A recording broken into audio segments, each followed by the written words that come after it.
Welcome into a Monday edition of the Jordy Culotta Show, live here from the UDL, presented every day by Geaux Chevrolet, online at GEAUX. Chevrolet.com. Shout out to the crew over there, Lee Carney, Nick Richard, everybody at Go Express Auto Sales right here in Baton Rouge, on the corner of Florida Boulevard and Sherwood Forest, or out in LaPlace, Louisiana, where you can find all the new car selections from Go Chevrolet. Got the dudes here this morning. No Katie. Katie's back at the house. Is she quarantined? I don't know. Carpool. Boy show. What's the difference? Jack is here. Noah is here. Noah exploded overnight with another news story that has just touched the entire world. Unbelievable, man. Lloyd is here. The Bus Bros are gaining international attention once again. ABC World News tonight. My man holding it down with the Jordy Culotta Show gear. Noah, great rep of the show. Anybody else got a world platform that they can hop on here? Anybody else get 2 million views and retweeted by Tyrese? Channing Tatum? Just the A-list celebs. These are real celebrities. That is amazing. Look at the feedback. I mean, we got the quote tweet from Kaylee Hartung. There we go. This morning on it. There we go. That's how you trend upwards, That's the ultimate icebreaker. Oh, I've been on Good Morning America. Yeah, right. So you want a drink? How was your week?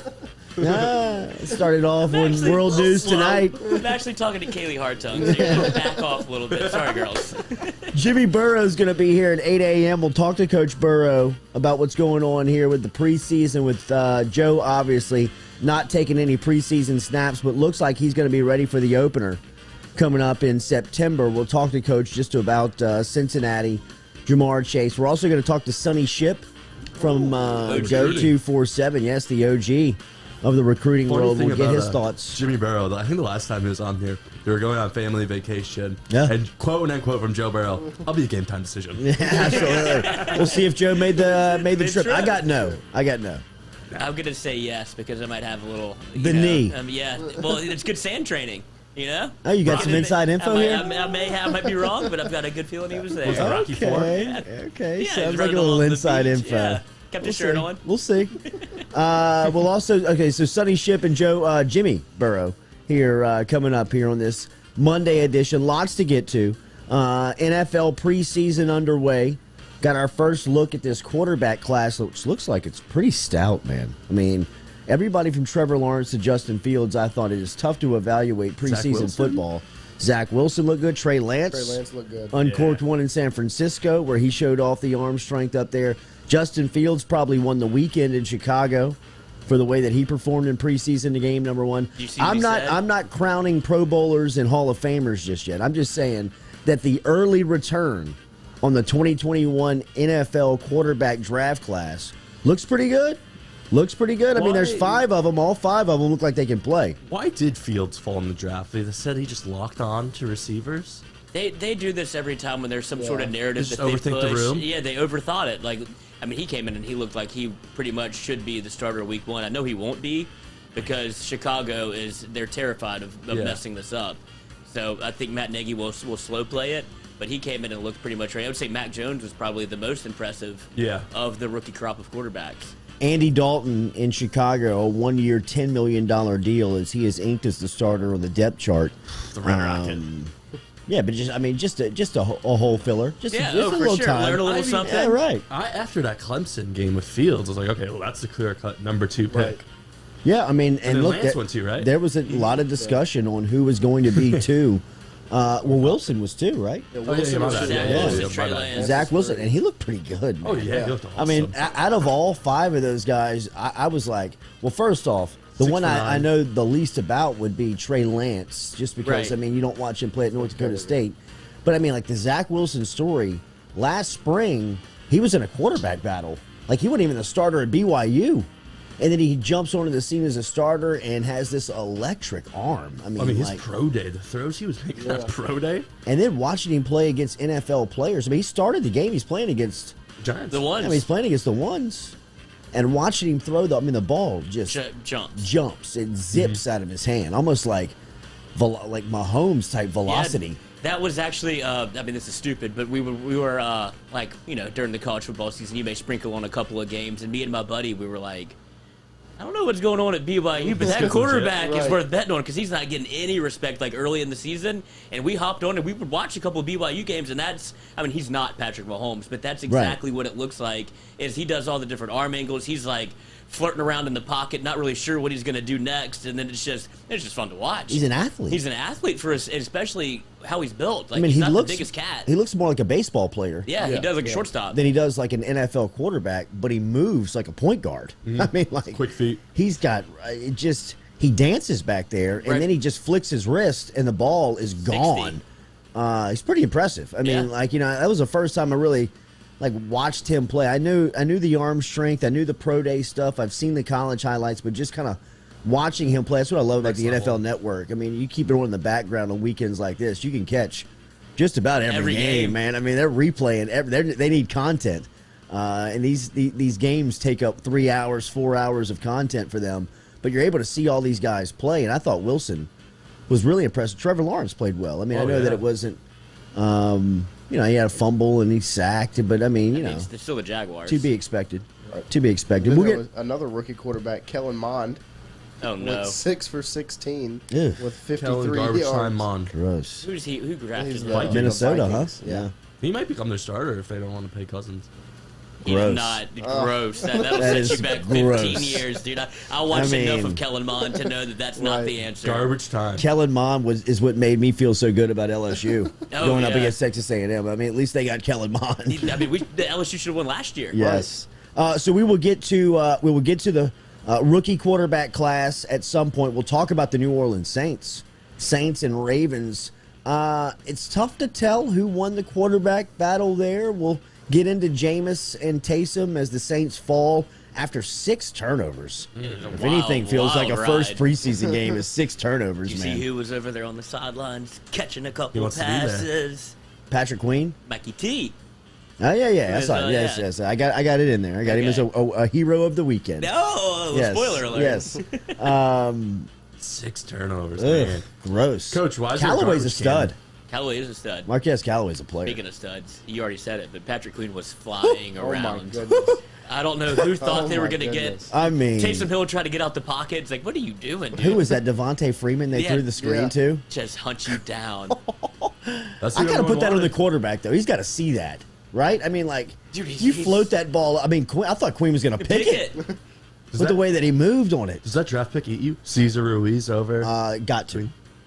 He was just sitting there. I mean, Lloyd Cushenberry's starting for the Denver Broncos at center. You know, I could've mean, if you gone- needed a center, you could at least gotten. I mean, but Patrick Queen still on the board. Was Justin Jefferson on the board? No. No, Justin. Yeah, No. Justin. No, was no. off. But Patrick Queen came off a pick later. That'll haunt the Saints. I mean, if you need linebackers to see that cat running around, he looks like an all-pro. He's awesome. I mean, he fits the Ravens. Yeah, that's perfect for the Ravens. But he was he came in second in Defensive Rookie of the Year, and he Yes. probably Right. feels like he Should've won thought it. he should have won it, and I Right. think he should have Right. won it. Yeah. Who won Defensive Rookie of the Year? Who won it? Chase Chase Young. Chase Young. Oh, Yeah. Yeah, that's hard to beat. I mean, that's makes sense. All right, before we get into everything here today, remember our coffee is brought to you by Majestic Coffee, which is locally brewed in South Louisiana. You can get them online at delicioussips.com. Just got our drop off of more 3-gallon drums, 5-gallon drums of water from True Blue Water. So we're fully stocked up over here, including a couple of more bottled waters, which we love.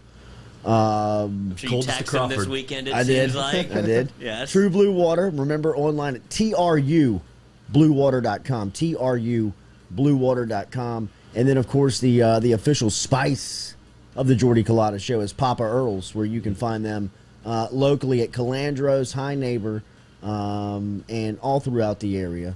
And Abear Specialty Meats. I can't find the cup. It's around no. here somewhere, yes. One of Is that a one. very important thing? That is a very important thing. Shouldn't have said it out loud, probably. Well, I'm tipping off the team. It's got to be somewhere around somewhere. here. Yes, keep your eyeballs peeled. Oh, that was your It can't be far, unless it's at the house. Did you bring it to work? I did not. That would be a flex of a World Cup. You drinking just. Sorry, can you remember my All right, where do we want to start here? We start LSU or we start with the Saints? I I thought we were going to transition from Spice to Erik Gilbert, but that's just me. Erik Gilbert, He man. gets help. Yes, he obviously needs it. Yeah. Obviously. I mean, this is nothing to really laugh at anymore. Not that it was ever laughable, but I mean, it was. It's head scratching. The thing on the surface of Erik Gilbert is, come on, man, figure this out. You look like a first-round pick, and it looks like it's a lot more difficult and a lot more Nuanced. Yeah, it's just very difficult to explain and understand from our point of view the things that he's going through. And if you missed it, Kirby Smart announced this weekend that Erik Gilbert says that he's dealing with some personal issues. We love him. Our thoughts and prayers are with him now, and we hope to get him back soon. But Gilbert is missing or is away from the Georgia football team right now, dealing with some personal stuff. And I think, this is very much the same storyline that you saw during his days in Baton Rouge. He was on Florida's campus for just a limited amount of time before he skipped out of Gainesville. Then he thought that he was going to end up back in Baton Rouge, and then at the end he decides that he's going to go back home to Georgia. And then kind of the same old story is playing out with some of the stuff that's going on mentally with Erik Gilbert. And I don't know if everybody knows the full story. I'm sure people know a part of the story and some of the story, but I don't know if anybody knows the entire story on Erik Gilbert. And the more that it plays out, and the more that we see these stories pop up with Gilbert, I think overwhelmingly it has to be more sad than anything else. Not a doubt. And hopefully he can get it fixed and he can figure it out. And first and foremost, just better himself from a human perspective before we even start talking about the football impact. Because, look, I mean, it's easy to talk about what he can be and what he is as a football player, and he looks like, a generational type talent. But if you can't get it right mentally, man, it doesn't matter. He can't even buy alcohol yet, and there's people on message boards trashing him. It's a kid. Come on. Well, it's SEC football, and that's to be expected. Especially with how his story has played out so publicly, almost like every move he makes has been documented and well traveled. And I don't know who's in his camp, but they've done themselves no favors by having him jump from LSU to Florida, back to LSU, now to Georgia. It's just the whole thing is a mess. And if you really want to get down to the bare bones of it, you just want him to be able to get right and be able, because when you think about it, it's his entire future is at stake. There's no way he thought he'd be doing anything other than playing football for the rest of his life, and he should think that. So it's a brutal time for him to try to just, you got to shake all this thing, go get the help you need, shake back, and then if you have to take a year off, You'll still be 6'6", 250. Oh, yeah. Right. You're not going to forget. Seed. Yeah, you're not going to forget how to play football. Just get your mentals right and get your bread right, and you'll be fine. If anybody needs an example of taking a year away and what it can do to you, Tyrann Mathieu left the game of football when he was on the absolute mountaintop. He was on the top of the college football mountain and had the game stripped away from him for a year, and then ended up in the NFL draft a year later. So, there are success stories that Erik Gilbert can point to as far as the football goes, but I'm with you. Look, at any point that he steps on a field mentally right, all that stuff is going to shake itself out. The cream is going to rise to the top, and he's going to be the top 1%, my man. That cat is special when it's just analyzing him as a football player, but when you talk about him as a human being, I think that it's something that we don't know the entire story, and I think it's easy to pile on, and it's easy to make fun of, and it's easy to question.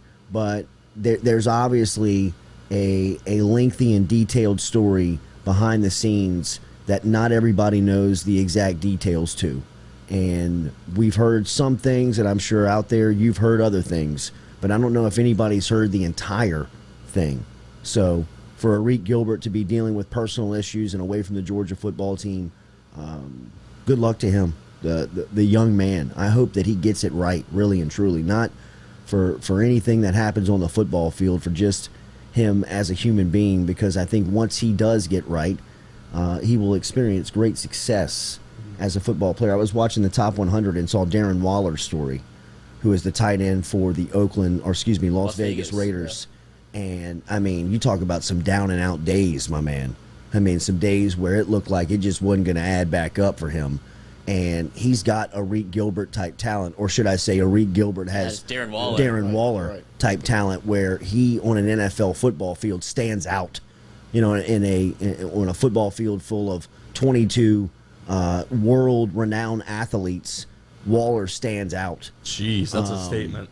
And his struggle was, I mean, he's lucky to be alive. without a doubt. Forget the fact that he's playing football at a high level. I mean, really and truly, there were some days where it looked like he wasn't going to make it. And, I was just learning about it kind of through the television this weekend and kind of thought to myself, Erik Gilbert should probably reference him at some point. Just not to say that they're dealing with the same issues, but all in all, it seems like they're reading the same book. They're swimming in the same pool. They're right around each other. I mean, they very much could understand what each one has gone through and what Gilbert is dealing with. Yeah. I'm sorry. Go ahead. No, not to go like in a Georgia dive, but like the JT Daniels video. I don't know if you saw it, and was an awesome advocate for mental health. So I mean, all the power to Erik Gilbert. And you got the best quarterback to deal with that. Someone who's been like, look, man, like I fell to the bottom when I was at USC. I was sitting on the bench at Georgia, and it messed with my head. And for him to sit there as a man when you're supposed to be the leader as a quarterback, I mean, all the power. I hope someone like JT Daniels can help him out. Yeah, you got to think that the whole Georgia staff is going to get that thing figured out. For sure. I think LSU was on that path, too. Absolutely. LSU did a ton of groundwork for the University of Florida and Georgia to even have Gilbert in this situation where he, first and foremost, academically is eligible to be out there. And then second of all, have some of the mental issues figured out to how you can deal with them on a day-to-day basis. And, obviously the all the answers have not been produced, but, I think it's a work in progress. And it's a sad story to this point. And hopefully it can change gears and get figured out. Daily, we're brought to you by Hebert's Specialty Meats. Remember, Hebert's is located on Jefferson Highway and also located out in Gonzales on Highway 73 right there next to Dutchtown High School. Stop in and pick up a selection of great choices in the freezer. If you're looking for the debone stuffed chicken, they've got that at both spots. Great to pick it up here on a Monday. Throw it in the oven tonight. You'll have something to eat on for the next couple of days here while the kids are back in school. Very easy. Just an hour and a half in the oven, and it'll come out very delicious, ready to eat for the entire family. Hebert's Specialty Meats. Hebert's Specialty Meats. Jefferson Highway, Dutchtown Shopping Center, Highway 73. On social media. Don't forget about the lunch specials over on Jefferson Highway. Tell them you heard it here on the Jordy Culotta Show. All right, first off here in Baton Rouge, things that we heard from this weekend's scrimmage. Scrimmage number 1. And again, this is closed to the public, closed to the media, tight friends and family, and some of the high-end boosters and donors are really the only ones that are going to have access to this scrimmage.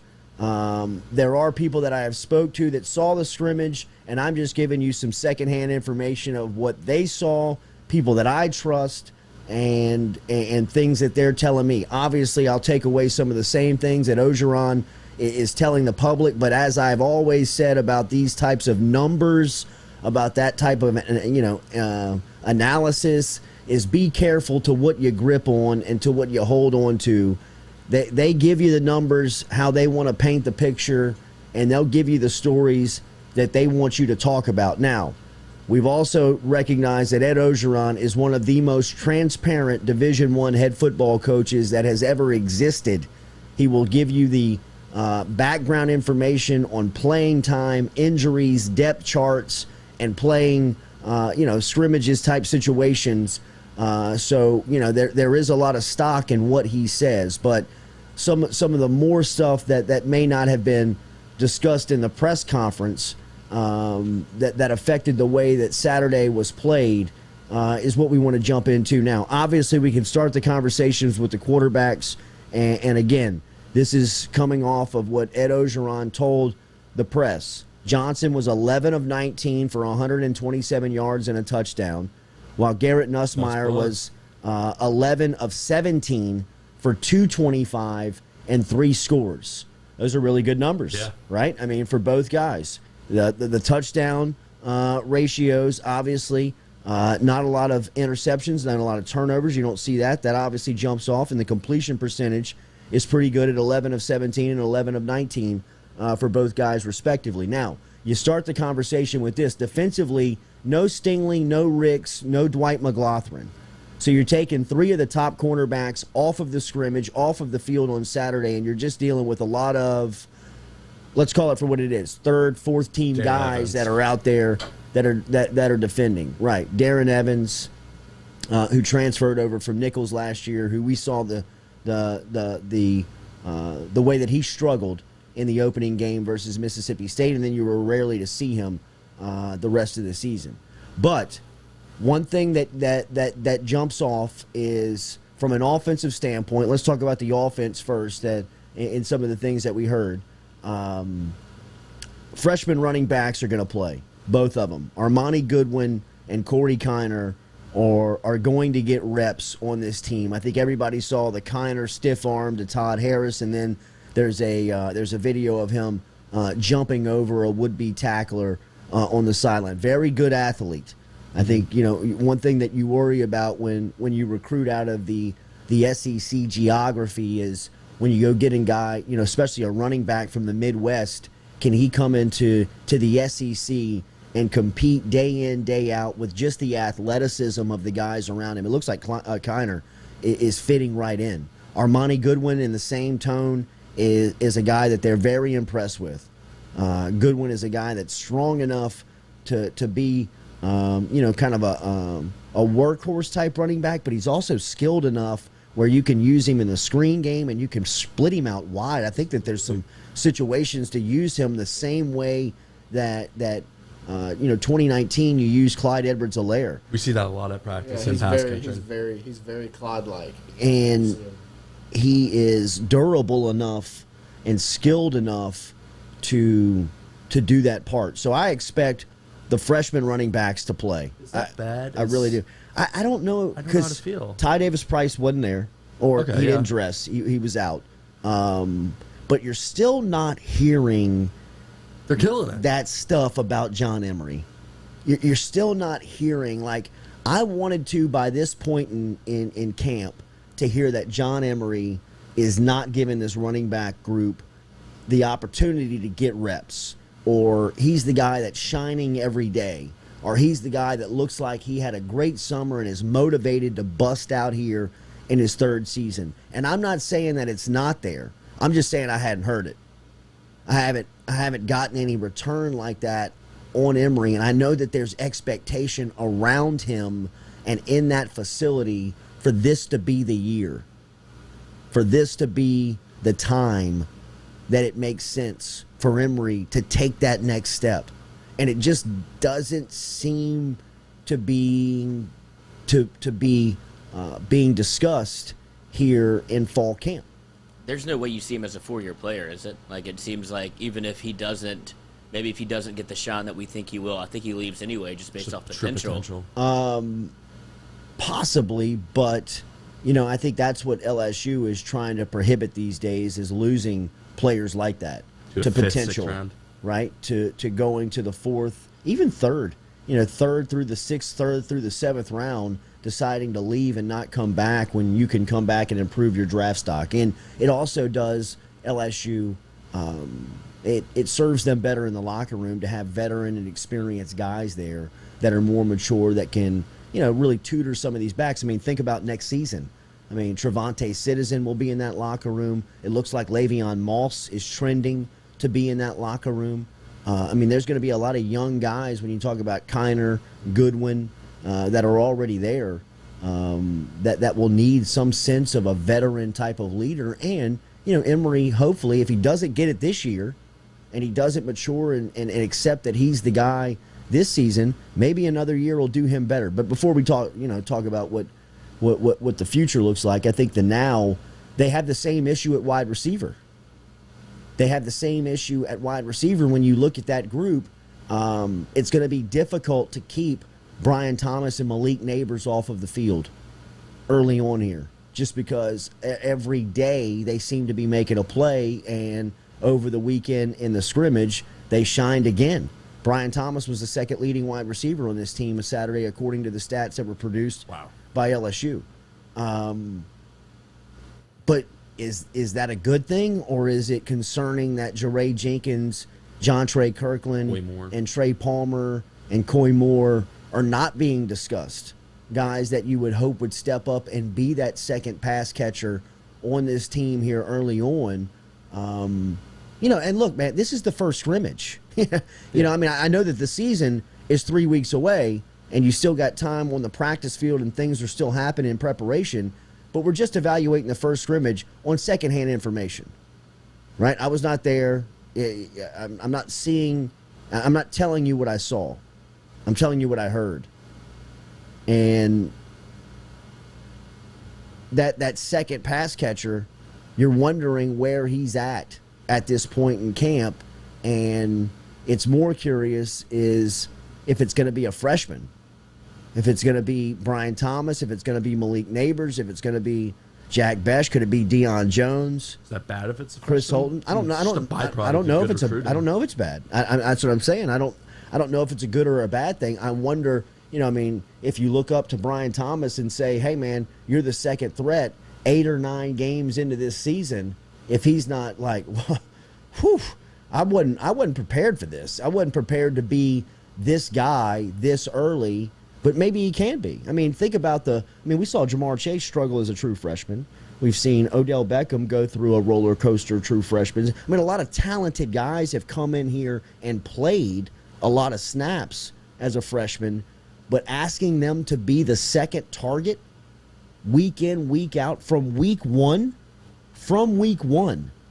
is difficult to do, in my opinion. Now, if Thomas in week 6, 7, or 8 becomes a second option, kind of emerges of a guy that's just talented, and you know, you just can't you can't keep him bottled up because he's just too good of a player. Malik Neighbors, where you got to say, hey man, he needs to get more. Yeah. He needs to get more touches. He needs to get more targets. Then I'm okay with that. But if you're telling me going into the season, week 1, that a true freshman is your second threat as a pass catcher, that's concerning to me. I mean, especially when you've got John Trey Kirkland on the roster, a fifth-year senior, Jaray Jenkins, who has played a lot of football and by all accounts has had a really good offseason, and you know, Trey Palmer. If the time's not now, then when is it? You know, I mean, when are you waiting for Palmer to pop? I mean, it would seem like now is the time for Trey Palmer to step up and take that role on, because it's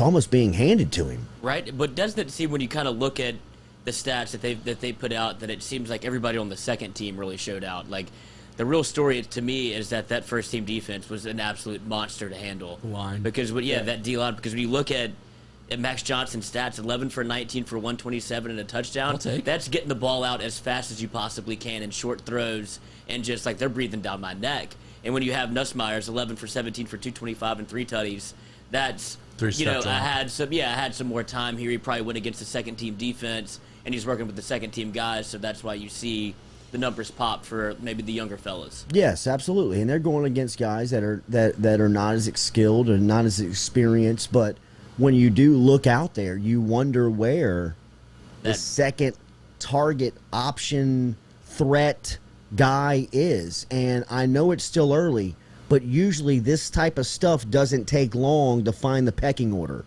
right? I mean, 1, 2, 3 days of on-the-field work, you can get an idea of, okay, we can count on him, you can count on him. He's not as good as I thought he was. He's a little better than I thought he was. You know what I mean? You start to find out kind of where it's going, and you would think that you would hear that somebody's making a jump. You know what I mean? And all we hear about at running back and at wide receiver is that every day these freshmen are standing out. Well, that's cool.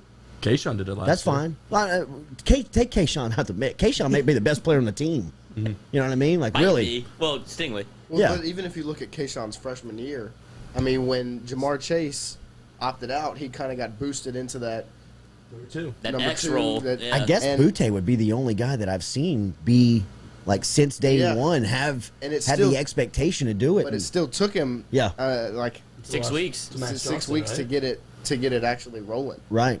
Till Alabama was really the first game that he and then he let the world went out and performed. And then after that, he had 400 yards over the next 2 games. It's crazy. So, I mean, like, exactly. That goes to my point. I mean, if Thomas, Hilton, Neighbors, Jones, Besh, one of these guys pop, which it seems like it's going to happen. Yeah. You know what I mean? It's like it's not a matter of if, it's when this happens. If it happens on that timeline, week 4, 5, 6, even 7, 8, going into the back end of the season, and they are, potentially maybe the second target, into November and into bowl season, okay. You know what I mean? But if you're scheming these guys as the second option in September, that's great that you nailed it in recruiting. These guys are as advertised when you talk about 4 or 5 stars and being ready to play, but do you want that for the evolution of the position? I think that, for best case scenario, you want John Trey Kirkland, you want Jeray Jenkins, you want Trey Palmer, you want Coy Moore, somebody to take the pressure off of these guys so it takes them a little bit to catch up. Now, for the concerning part on the offense, obviously, that is the offensive line. And one thing that we did get information on is that they came out of the scrimmage fairly healthy. No big injuries to talk about, but one injury that was sustained was on the offensive line, and that was to Garrett Dellinger. And I still think that they're in the window of finding out what potentially or how serious the injury may be. And I don't want to say what it is or what it's not because I don't know. But I just know that there are some reports and some people out there that are talking about that he was knocked out of the scrimmage very high, like 6 offensive linemen high on him.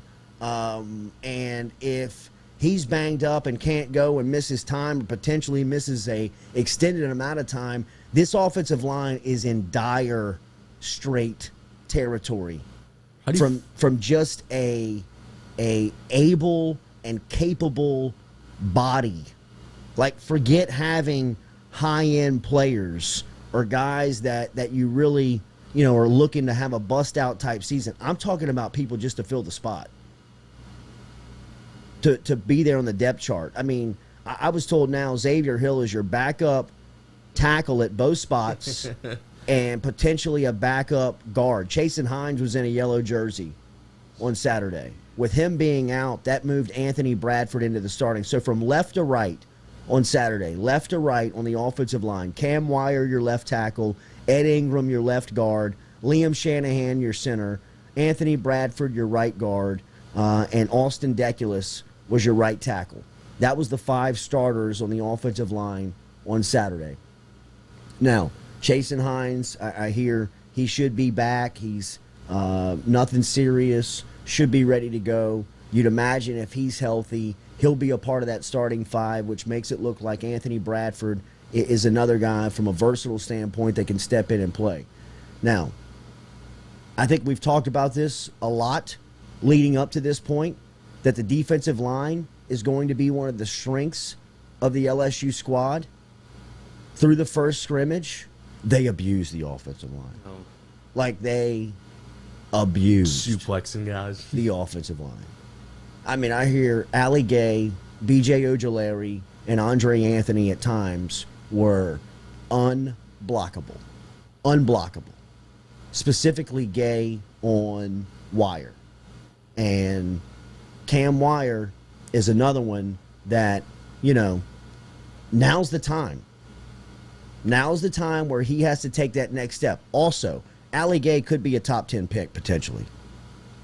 Yeah. He's definitely got a first-round label on him right now. He's possibly in the top 20. He could move up to being a top 10 pick if he's the best pass rusher in the SEC, and that's not outside of the question. That's not outside of the realm of possibility. And if he is, he could be a multi-millionaire by this time next year, and it would make sense that Cam Wire is having his time struggling on trying to get his hands on Ali Gay every down just because of how good the cat is. Just such a small sample size. I don't know if they'll do that to everybody, but I mean, every SEC D-line has cats like that. It's just that's the concern is that there's an Ali Gay right now on Florida. Yes, on Bama. what 5, 6 of the 14 campuses that potentially could be top West. 3 round picks. Every important game you go into will have a game wrecker. Yes. They're going to have a guy like an Ali Gates. So that's not, I mean, great for our defense to have. Of course, we want guys like that too. But to be able to block guys like that seems to be at the biggest forefront of LSU's mind right now. And look, hopefully, this type of work, day in, day out, is sharpening the edge of the offensive Yes. line to really get them to a position, both physically and mentally, that it's going to be very difficult to intimidate them, because you would think that a lot of the majority of the teams that you will play this season on the schedule won't be able to roll out a defensive line as deep and as talented as you practice against every day, or at least that you scrimmaged against the first month before you put your hands on any other team in a different uniform. So hopefully just day in, day out of getting your ass kicked. Best way. You know what I mean? Like Right. that's really, I mean, think about what made you your toughest. I mean, sometimes you just gotta live in the gutter for a month or two, man, to realize figure that this shit out. yeah, I gotta figure it out, man. I gotta Play figure better, out how guys. I'm going to block Ali Gay. That You makes know what I you- mean? I can't go to practice again today and get my ass whipped kicked. in front of my friends, in front of my peers, in front of my teammates, in front of my again. It ain't happening. It ain't happening. I just got too much pride as a football player to let that happen to me every day. Makes it mentally tough. Absolutely. It's So the- hopefully, The Derek Stingley with when they brought in the professional wide receiver, when he stayed up all night with his Yes. dad. Like, how are we going to figure this out? Because that ain't happening again. yes, absolutely. So, you know, I mean, and look, scrimmage number 1. Now, flip the script to the positive part about this thing is that the defense, like we've been saying, is championship level. I mean, they're playing without Ricks. They're playing without Stingley, which when I mean, you thought Ali Gay was unblockable with Darren Evans at cornerback. You know what I mean? You thought he was unblockable. I mean, BJ Ojolari, I hear, is just a game wrecker. Like, just it doesn't. He's got your tackle on skates. He's picking them up off the ground. He's freakishly strong. Swim move. He's crazy athletic. He is ready for an All-American type season. Like, I believe that B.J. Ojolari, you could look up 5-6 games into this thing and be like, is he an All-American? I mean, like, is he the best pass rusher in the SEC? Possibly. I mean, because you're so good and deep that you could just put him in there on like a third down and say, man, just Pin your see ears ball, hit back. ball. You know, I mean, like, just go get it, bro. Just go eat. Go eat. So, you know, the defense is, from what I've heard, is just elite at a lot of spots. Linebackers deep. And linebackers deep. I still think that there is some question mark around Mike Jones. Yeah. Because Mike Jones, what he does best is that he's an outside guy and can run and can cut. A little bit of Jabril Cox. Yeah, that's Yes. the first thought I had. But, you know, with LSU kind of running that 4-2-5 look where they want to play nickel, they want to play as many defensive backs as possible. And when you look at the roster, it makes sense. You want to get Sage Ryan on the field. You want to get Major Burns on the field. You want to make sure and get, you know, Cardell Flott on the field. They're some of your best players, some of your best athletes. And the way that, you know, offenses click these days with the amount that they throw the ball, it seems best suited to play defense in the league that way. But when you only play 2 linebackers, you take a guy's skill set in Mike Jones and you really dilute it. You know what I mean? You really kind of you water it down because he's not an inside guy. And that's where they're shoving him, huh? And he's been And forced they're, inside. They're kind of forcing him there just because of the scheme of the defense. Right. Right? But isn't he a guy that you should use as this, like, you should use him as a weapon instead of trying to, like, shoehorn him into playing inside just because you want him on the field? Do you not trust him to go, like, if they, you know... Who do you take off the field to put him on? I would say keep him out there just to match up either with the tight end, and you have so many people that are mobile. Wouldn't you rather Sage Ryan guarding the tight end? I would, but when you think of, well, just because of what schemes that offenses bring on the table now, it's not every down could be a rundown. Like, it's all RPO. You want a linebacker out there that if he can run with the tight end and kind of match up with the quarterback, if he's, you know, somebody that wants to get outside the pocket, hybrid. it just seems like such a skill set that is left out there on the field that you want. I think that he is one of their best 11 defensively. I just don't know if where they he know fits where to in. fit him in. Yeah. You know what I mean? I think from a skill set standpoint, you look at Mike Jones and say, he's got to play. And then you look at Durante Jones and he says, yeah, I know, but where? You know, I mean, Who do you think Bug would fit it Strong better? probably fits the scheme better.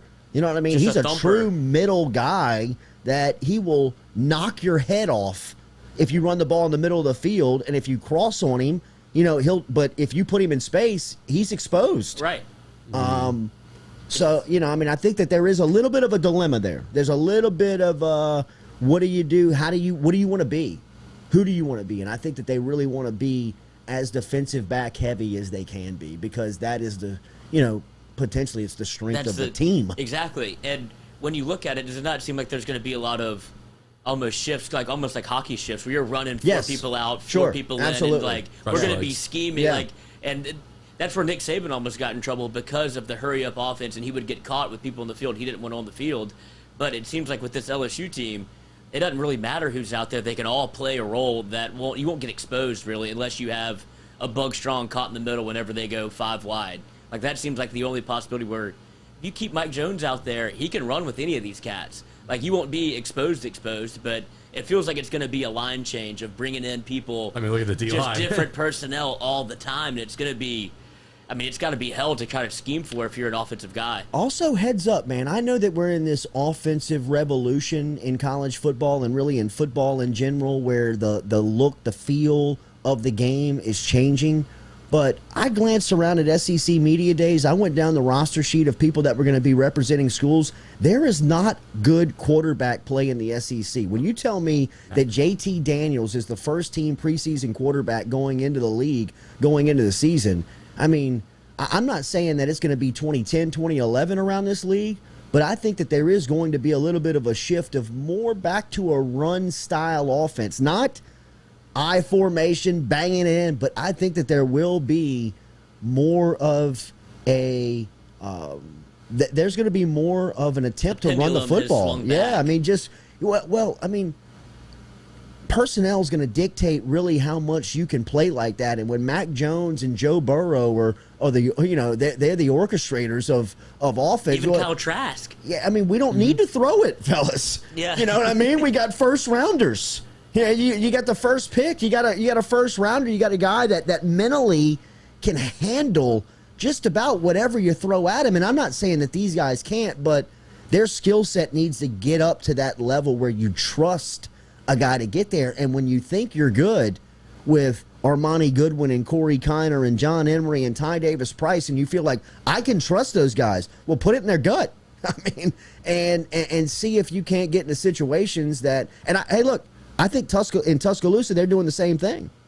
I think in Gainesville, they're doing the same thing. I mean, guys and programs that we've seen make these shifts are looking at their team and looking at their personnel and saying, you know what, we may be a run-first team this season. That may be the strength of how we get there. Seems like it's a stigma now with the modern day. You can be a run-first team. Well, it does it. It well, almost it's a bad taste in this part of the country because of recruiting. It's almost like even if you win like that, you lose in recruiting. Mm-hmm. So it'll be interesting. Sonny Ship, let's talk to him about that next. He's got his thumb on all of the personnel and all the stories and all the recruiting that's happening up at LSU. We'll talk to him at 7:45. Then we'll talk to Jimmy Burrow coming up here. Speaking of Burrow, we'll talk to his old man Jimmy at 8 a.m. this morning. Daily, we're brought to you by Falaya Real Estate. Get online to falayarealestate.com at falaya.com. Push-button offers, virtual tours, all of the advantages of dealing with a real estate company, except you're the agent. You can make the commission. Learn how you can do it yourself. It is do-it-yourself for selling real estate. Online at falaya.com. Barrett Blondo is our guy over there. Check him out at Falaya. We'll talk to Sonny Ship right here next on the Jordy Culotta Show, driven and powered by Geaux Chevrolet.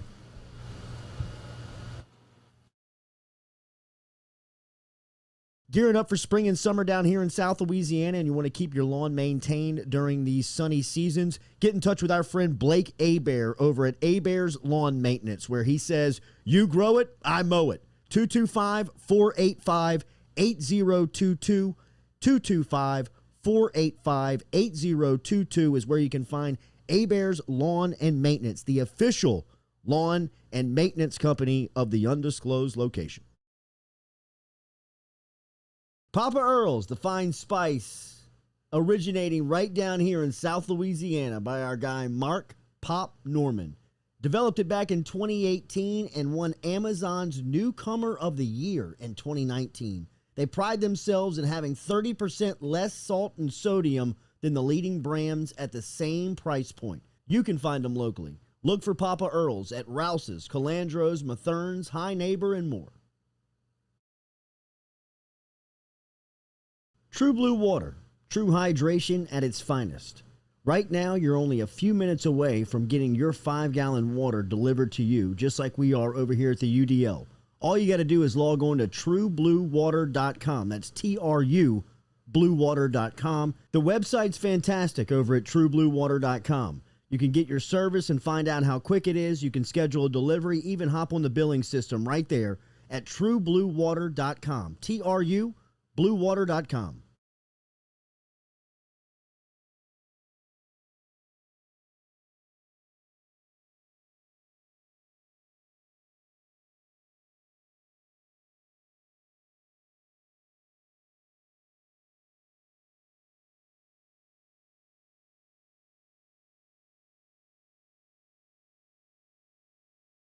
Geaux Chevrolet is proud to announce Go Express Auto Sales, the new used car lot located in the capital city of Baton Rouge, Louisiana at 11522 Florida Boulevard. Go Express Auto Sales is online at goexpressautosales.com, or you can search them on Facebook and social media at Go Express Auto Sales, the newest addition to the family of Geaux Chevrolet. Remember, Geaux Chevrolet is located down in Laplace, Louisiana, but now welcoming aboard Go Express, the new used car lot located in Baton Rouge, Louisiana at 11522 Florida Boulevard.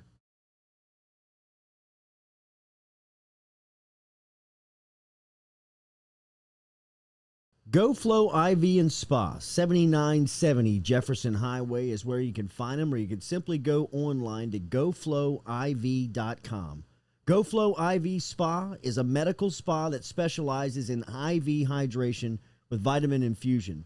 At Go Flow IV Spa, they can help you with a wide range of issues, from skin care to illness recovery, athletic performance, hangover cure, chronic illness, and even chronic dehydration. GoFlowIV.com, or stop in and see them, 7970 Jefferson Highway.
Welcome back here to the Jordy Culotta Show, live, presented by Geaux Chevrolet.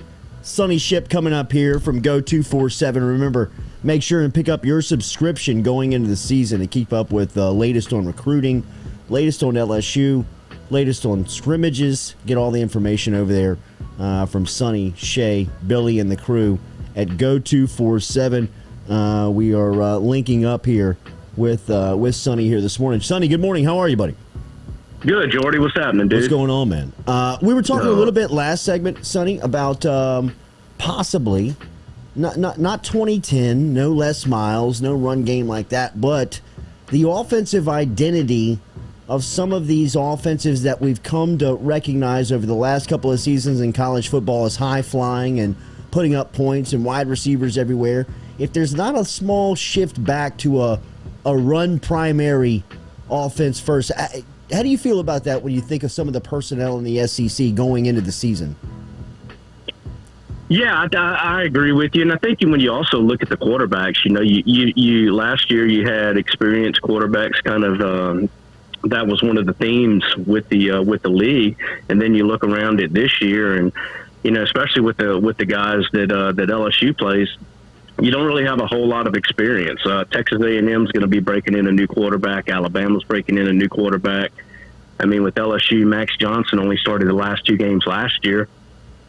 And so, so I think teams are going to, that they're going to kind of get back to that thing that they know that they can, that maybe is a little bit easier to accomplish. And that is running the ball, especially with LSU. Ed Orgeron, he was not happy at all last year. 13th in the SEC, 3.3 yards a carry, barely over 120 yards a game. And, I think that, obviously, bringing back that 2019 offense was a big focus of his. But I think Jake Peet's success with working with running backs, too, probably helped him make that decision a little bit easier. So, I think it's going to be the overall theme in the SEC, but I think it's definitely going to be the case in Baton Rouge. Everybody you talk to up there is glowing about these 2 freshman backs, and Corey Kiner and Armani Goodwin. I know you covered them in recruiting. What are you hearing now that they're on campus?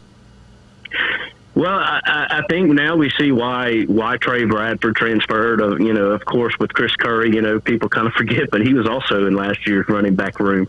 They lost 2 pretty good running backs, but I think with the 2 that they're replacing, I think they really hit the nail on the head with both of them, and especially with Goodwin. I think that, I think once he gets really, really comfortable and confident catching the football and with running his routes, I really think that by the time he's in that, maybe second year, but in that third year, I think you're going to see him have some of that effect on a game and on a defense that we saw from Clyde Edwards-Helaire. I'm not saying he's going to be as shifty and dynamic as Edwards-Helaire was, but I think you're going to see Goodwin be a really big threat in the passing game, and that's going to be a very nice complement to the style of running that Corey Kiner brings to the table. But man, that running back room, I tell you what, it's absolutely loaded when you look at it from head to bottom. From top to bottom. Sonny Ship joining us here from Go 247. Remember, you can follow Sonny and get all of the work on Twitter if you follow him there at Sonny Ship 247. Sonny, the offensive line has been area of concern, it seems like, since the end of last season through recruiting and now here going into fall camp, whether it's just been limited bodies or limited experience. What are you hearing about that group after scrimmage number 1? Well, from a pass protection standpoint, I think the tackles, particularly, Cam Wire at left tackle, he had some struggles. But I think it's also, it's kind of been overblown a little bit because something that we have to keep in mind is that, Ed Orgeron shares stats. We talk to people see a tackle getting blown up, on a few plays and stuff. But you have to take what the context of it is. Are they in third down situations? Does the defense know it's pinning its ears back? Is the tackle having to go one-on-one with that defensive end, not getting any help whatsoever, just to see what that tackle can do? So, I'm not surprised to hear that they're, that still the big concern on the offensive line is at left tackle. But I mean, it's been like that for, it seems like, forever at LSU. Yeah. Especially when you think back to last year, and even when Dare was there.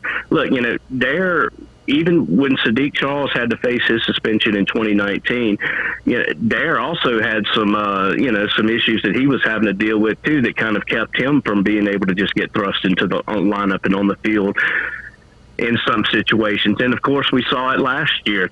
And so left tackle was always going to be the biggest question mark on this team. It was probably going to be the weakest link on this team. And just that one position, that one area that you really just can't, you can't completely rely on and depend on.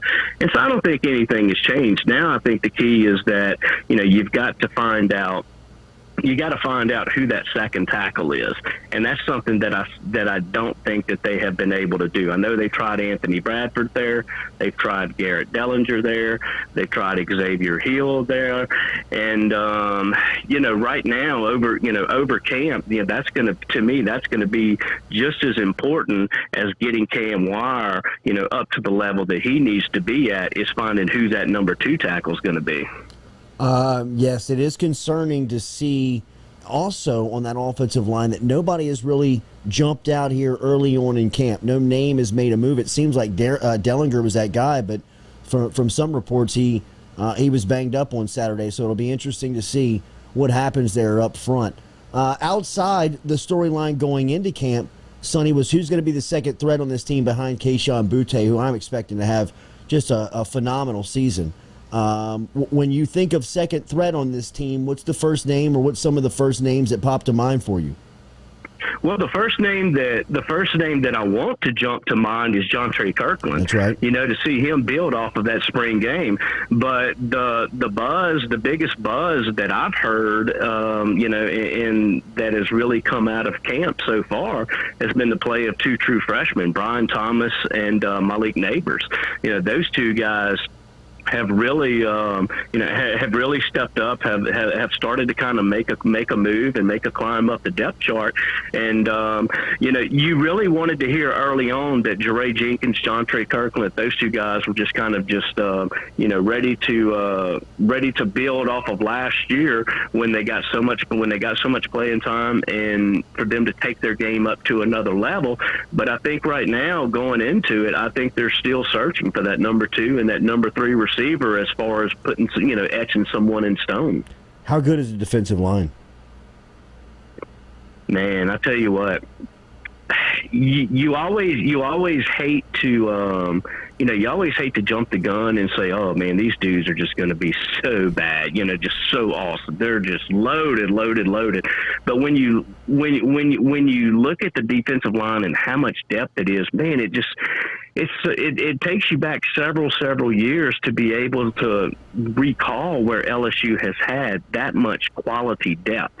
And I think on Saturday, you saw what you saw what you were going to get out of Andre Anthony, Ali Gay, B.J. Ojulari. Those 3 guys off the edge are just going to be terrors. And then if they can get that play inside from Joe Evans, Neil Farrell, Glenn Logan, he gets back to Quaylen Roy, Mason Smith. I mean, man, Jacoby and Guillory, you can just go down the line. And, when is the last time that LSU has been able to go 3 deep at a position on the defensive line, particularly inside, where at defensive tackle, and to where you could potentially really not have a whole lot of drop-off.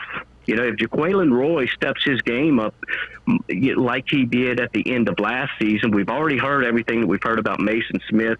Ed Orgeron has talked up Bryce Langston, that he's one of the best linemen that he signed. When you start going down that list of names, all of a sudden you start getting to that 4th team. That's insane. It is. It's crazy. It's crazy. And it's really insane. And to think about what they could be at defensive end, too. I mean, I hear that B.J. Ojulari, 6 games into the season, they may look up and he might be the best player on the team. Yeah.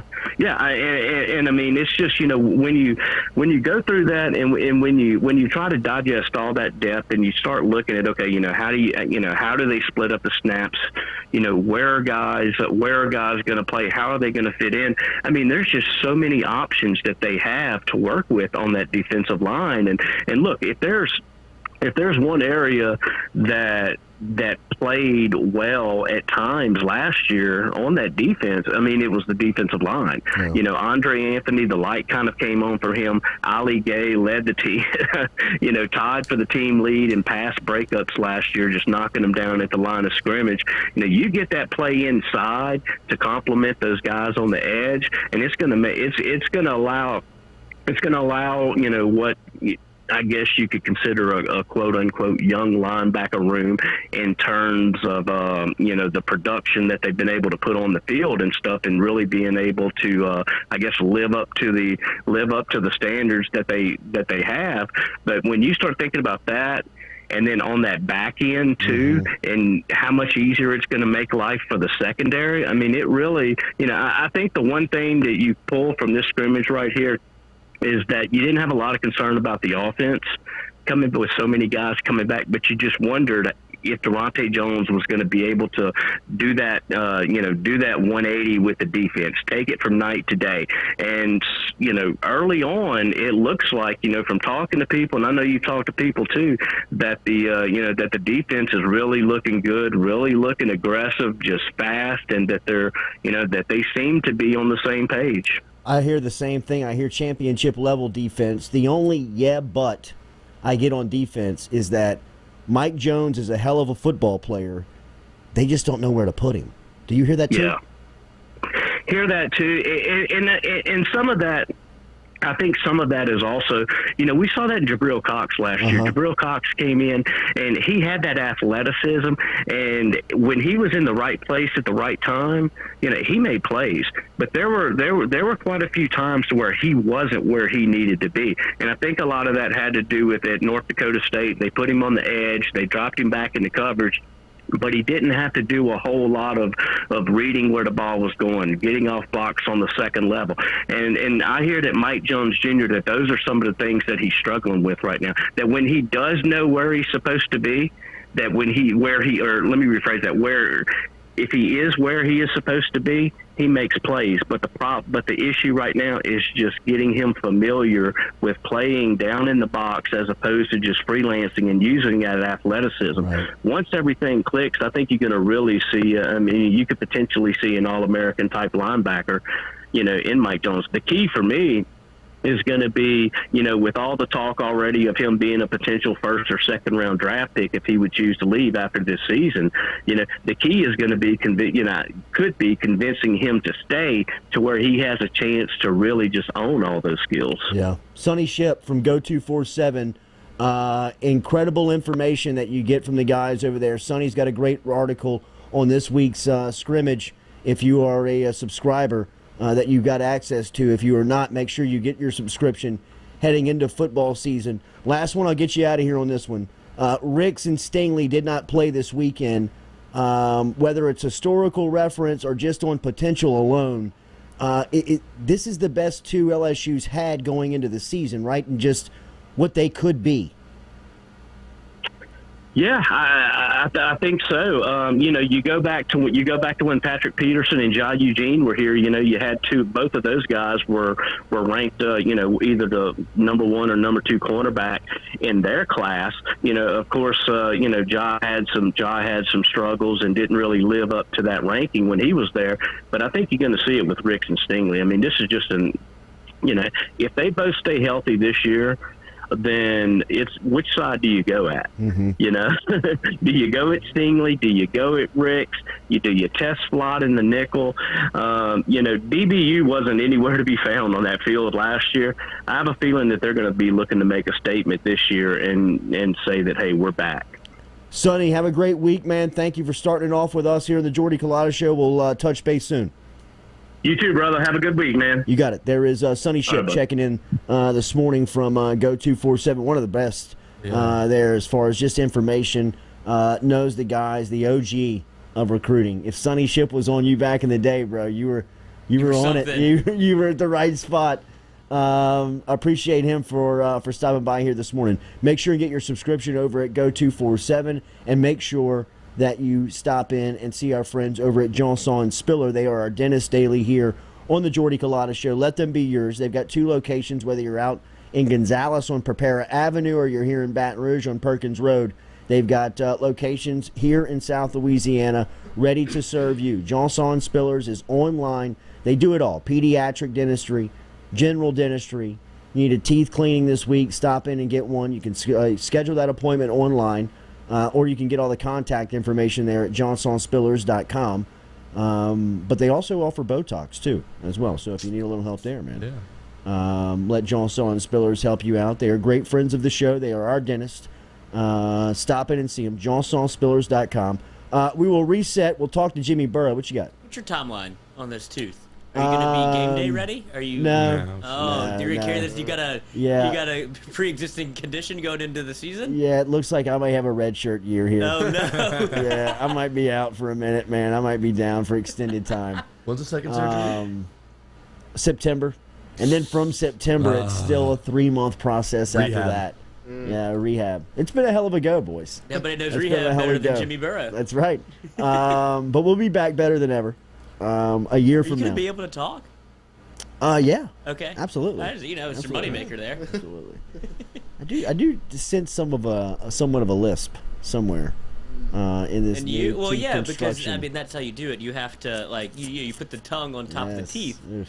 I had a lisp back in the day. Really? Really? Yeah, What I happened? was a big anti-proponent of pulling teeth. Sorry, John Spillers. I did not want my teeth to come out my mouth. That was Yeah. like a Well, I mean, if like a given the real choice, thing. if multiple choice, you're choosing no every time. right. Obviously. And then I believed that my teeth would come back in my mouth, but I wasn't sure. What if I'm the guy that's no look at teeth this come guy. back, and then I got no teeth. Instead, I got these.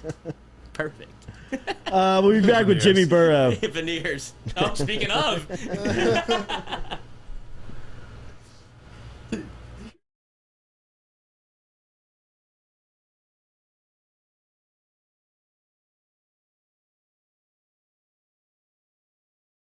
Gearing up for spring and summer down here in South Louisiana, and you want to keep your lawn maintained during these sunny seasons, get in touch with our friend Blake Abear over at Abear's Lawn Maintenance, where he says, you grow it, I mow it. 225-485-8022.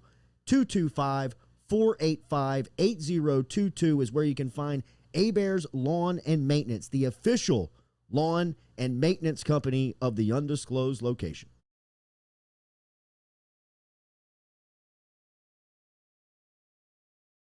Papa Earl's, the fine spice, originating right down here in South Louisiana by our guy Mark Pop Norman. Developed it back in 2018 and won Amazon's Newcomer of the Year in 2019. They pride themselves in having 30% less salt and sodium than the leading brands at the same price point. You can find them locally. Look for Papa Earl's at Rouse's, Calandro's, Mathern's, High Neighbor, and more. True Blue Water, true hydration at its finest.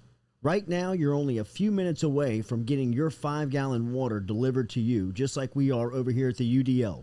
All you got to do is log on to truebluewater.com. That's TRU, bluewater.com. The website's fantastic over at truebluewater.com. You can get your service and find out how quick it is. You can schedule a delivery, even hop on the billing system right there at truebluewater.com. TRU, bluewater.com.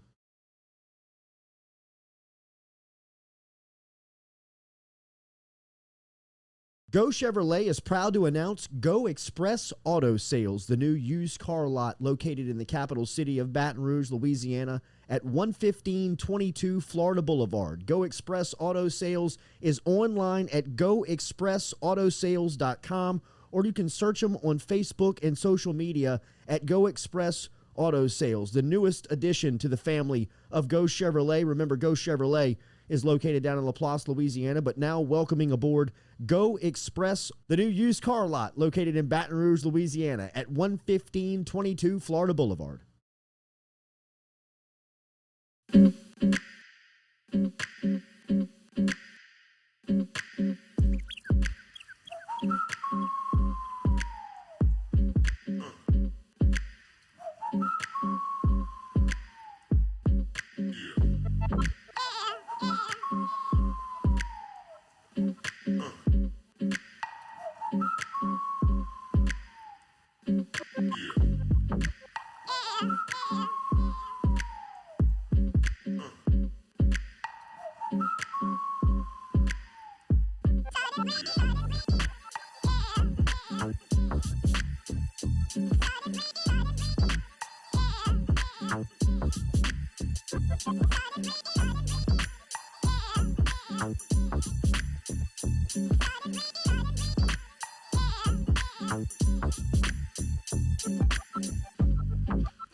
Welcome back to the Jordy Culotta Show, driven and powered by Geaux Chevrolet.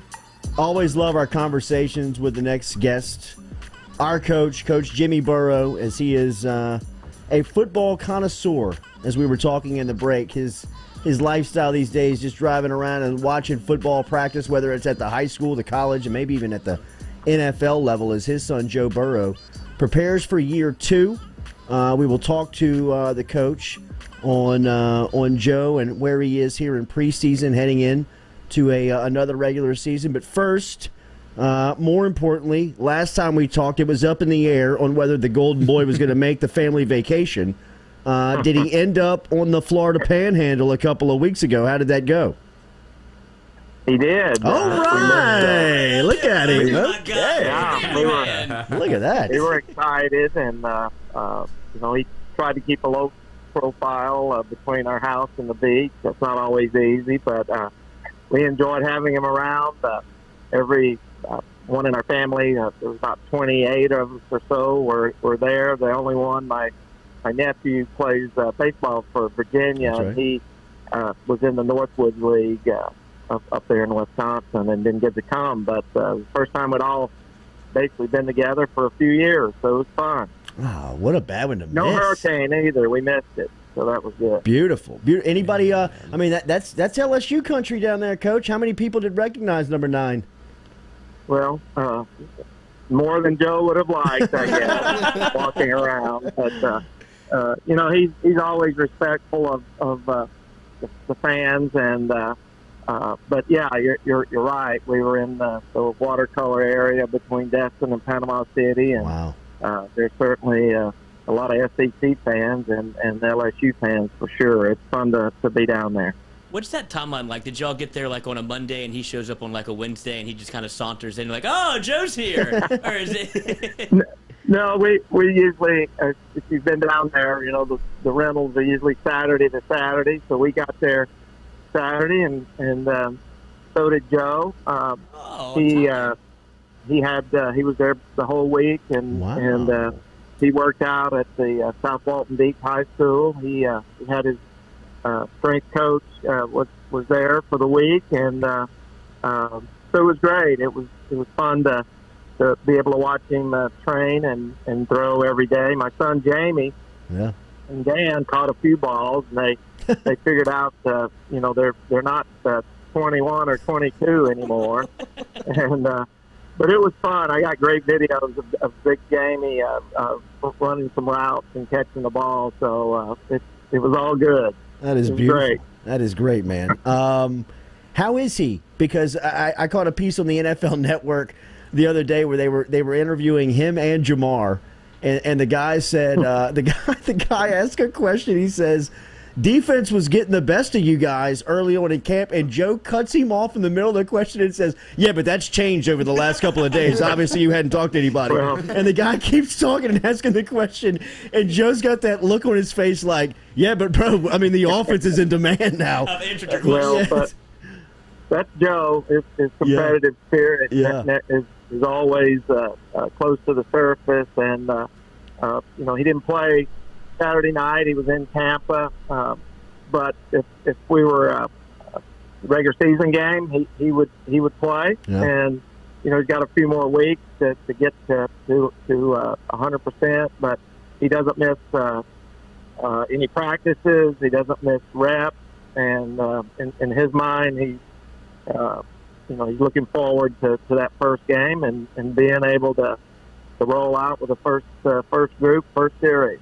I don't know if anybody doubted him. I don't know if anybody is surprised by him being on the field that has been close to him and following him over the past couple of seasons. But have you seen mile markers of improvement? It seems like that knee has gone through a little bit of rehab by itself on the field physically. Have you seen him gain more strength in being out there and just watching him practice?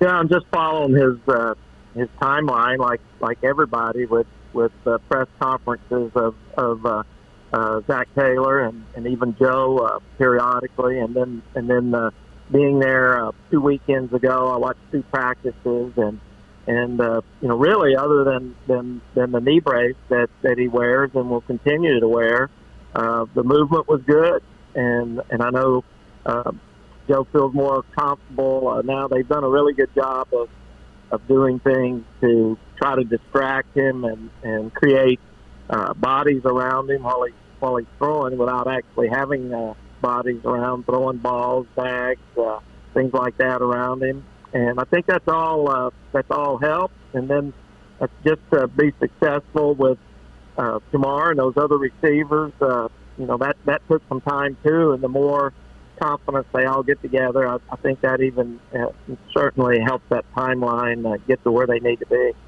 I can't imagine the discussions of telling him he's not playing in the preseason, but do you expect to see him at all before regular season football? Well, it started out in my conversations with the Bengals was that he wouldn't, and I'd say that's still yet to be determined. Joe certainly would like a few series, and they have a game at Washington Friday night, and then they come back the following weekend with the Dolphins. So I think it would be possible that he would play some in the last preseason game, but they'll make a decision, I'm sure, based on this week's practice and next week and where they are with the whole offense and injuries and those type things. We can certainly miss the Washington game. We don't have to do that again. We can skip that one. Yeah, absolutely. Well, you know what? He probably would want to roll out there for that one just to show that, hey, I'm back. Mm-hmm. And but I would say you're probably right. That's not one that you'll see him out there playing. Marlon Humphrey had a great quote on him. I was watching the Top 100 aired on the NFL Network, and Humphrey was there, and they had a little piece on Joe Burrow. And when he was asked about what was his first time like in playing against Burrow, he said he's no ordinary rookie. He did not feel like a rookie at all. Where is he mentally from just your opinion in watching him and knowing him going into year two from the mental grasp of the game? I think that's got to be his best attribute, right, Coach? When you just analyze your son as a football player, his mental capability and how much he's able to process has got to be what he does best, and he does a lot of things great.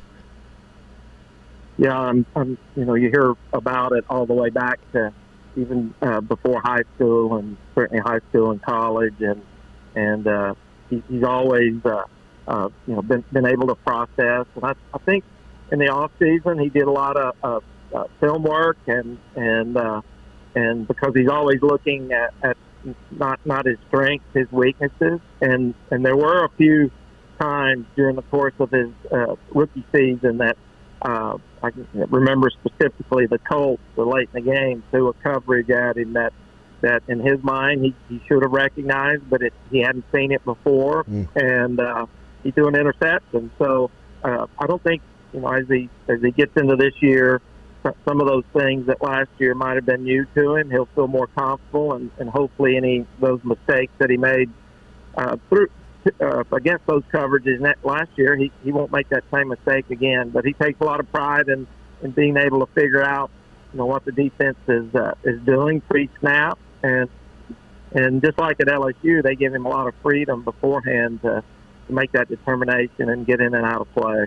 Couple more minutes here with our guy, Coach Jimmy Burrow, former coach of the Ohio Bearcats, defensive coordinator, and his son Joe Burrow, of course, Heisman Trophy winner here at LSU and going into year two with the Cincinnati Bengals. Peter King, longtime insider of the NFL, called Cincinnati one of the 3 or 4 most exciting teams going into the season. They've made 10 moves in free agency in the offseason, obviously drafting Jamar Chase, number 1, and placing him back with Joe, and what that can mean for the offense. What's the expectation like, Coach, in that part of the country for the Bengals here in year two of Zach Taylor and Joe?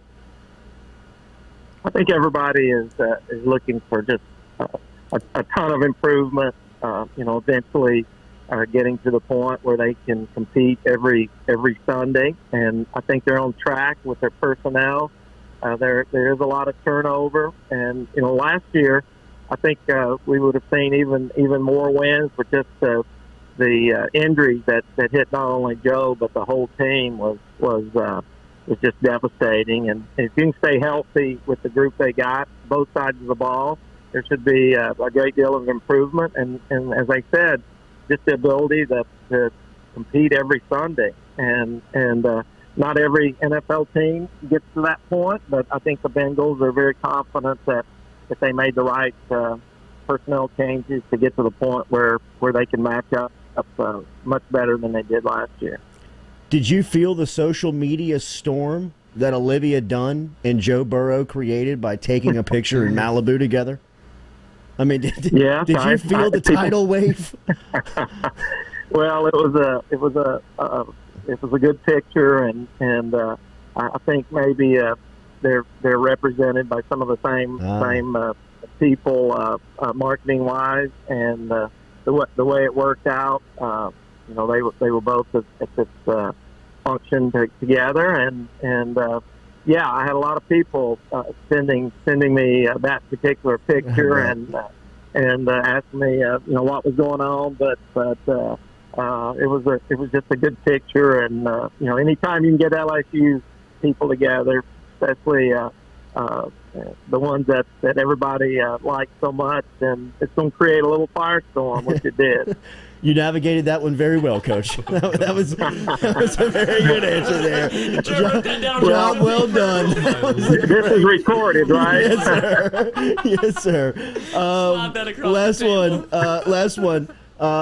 You and the Brennans obviously very close for the time that y'all spent at LSU. His injury, just terrible to think about it.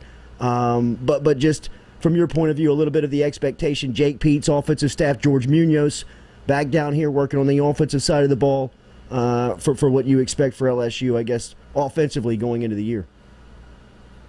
Well, first of all, our Joe and our whole family were devastated to hear that about Miles. Yeah. I reached out to his dad immediately, and we got on the phone actually as he was still just initially at the hospital. So, I know he'll be back, and he's in good hands down there with the doctors and the athletic trainers.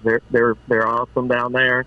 But I think just again following them and knowing the personnel they got and the changes that they've made to try to get back to where we all want to be down there at LSU. I think it's going to be a great year, and I expect nothing less than the Tigers will be competing for the championship. And once again, that all has to do with a lot of variables like injuries. But I think Coach O's excited, and we as fans are excited and look forward to it. I hope they get down there, but with COVID kind of rearing its ugly head again, I'm not sure, but we want to get down there and support Coach O and the Tigers. Yeah, Bengals off weekend, same weekend LSU and Arkansas match up. And have they begun any discussion on how they will honor Joe here in Baton Rouge? I don't. If you don't have to take me into those conversations, but has the discussion begun? No. No, we haven't really. I don't think anybody's wearing number 9 on the team. I don't know. I think there were a year ago maybe, but we haven't. I mean, I'm always interested in something like that. Joe has no interest in discussing something like that, especially during the season. But we'll see. We love LSU, and there'll be appropriate time for that at some point. Absolutely. Great to hear from you, Coach. Tell everybody up there in the Midwest hello. Looking forward to watching the Bengals play, and tell number 9 we say hi. Yeah. All right, go Bengals and go Tigers. Yes, sir. There is Coach Jimmy Burrow checking in here this morning. What an answer, man. Yes. Bro, he handled that like the running back drill, like the tire drill. Just kind of sidestepping in and out. Great photo. Yes. It's just a picture. Right. Worth 1,000 words. Can we begin the discussion on honoring Joe Burrow at LSU? I mean, what the hell are we waiting on? Did you not hear his voice? He's like, well, I mean, LSU's kind of dragging their ass on this. Put it on my fee bill. I'll do it. Yeah. I mean, that's not real money. What is the whole? You talk about recruiting advantage. I mean, put a statue of number 9 outside and put talk him about on top of Burrow. the stadium. Just put him in the press box. I mean, he's still thinking that like people not wearing 9's a big. I mean, that'll never happen again, Coach. That was a nice little dig. I don't think anybody wore it last year. I don't think anybody's wearing it this year. That number's as good as retired. As it should be. Yes. As it should be. All right, appreciate the coach for stopping by there. That was great stuff. Really back-to-back guests. Sonny Ship with great information there on LSU football heading into another week of preparation.